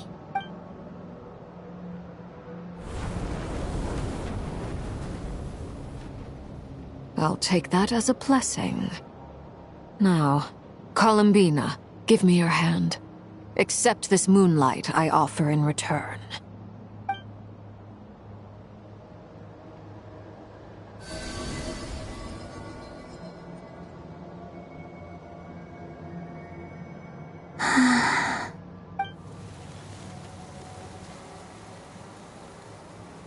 Feeling stronger? Hey, Columbina! Are you okay? I'm fine. Our powers are a little at odds. By the Frost Moon's authority alone, wielding the power of the other moons was always going to be a stretch. Still, I think it's fair to say that your strength has returned. At least to the level it was at as Third Harbinger. It's still not enough. There's no way I can hope to challenge Rayrir like this. Just one more ray of moonlight, if you would. It's okay. I can take it.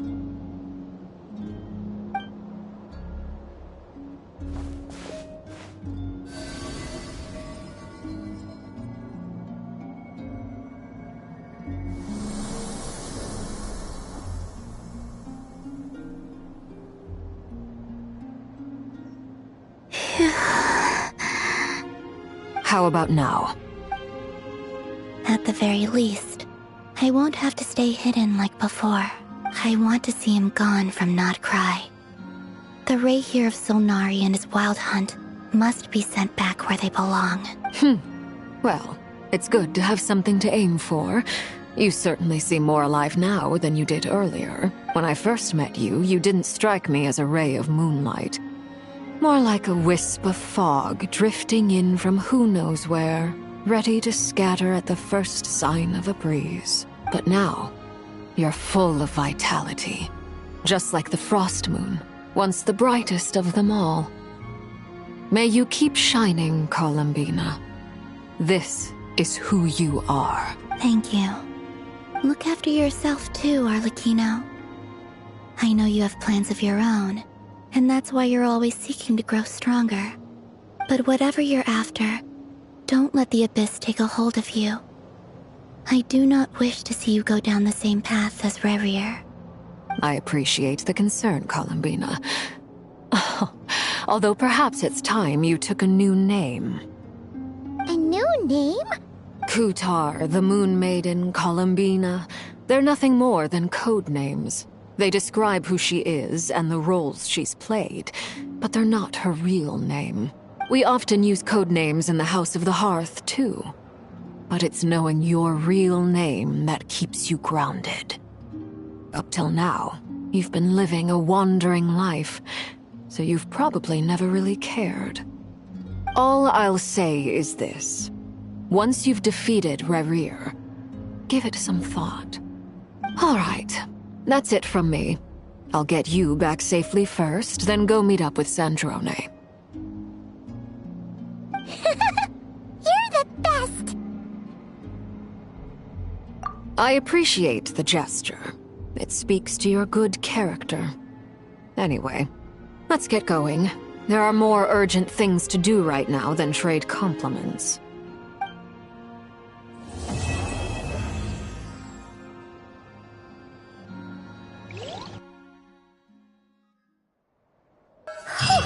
It was a close call, but we got the iridescent moon's marrow and restored Columbina's strength. And that's all that matters.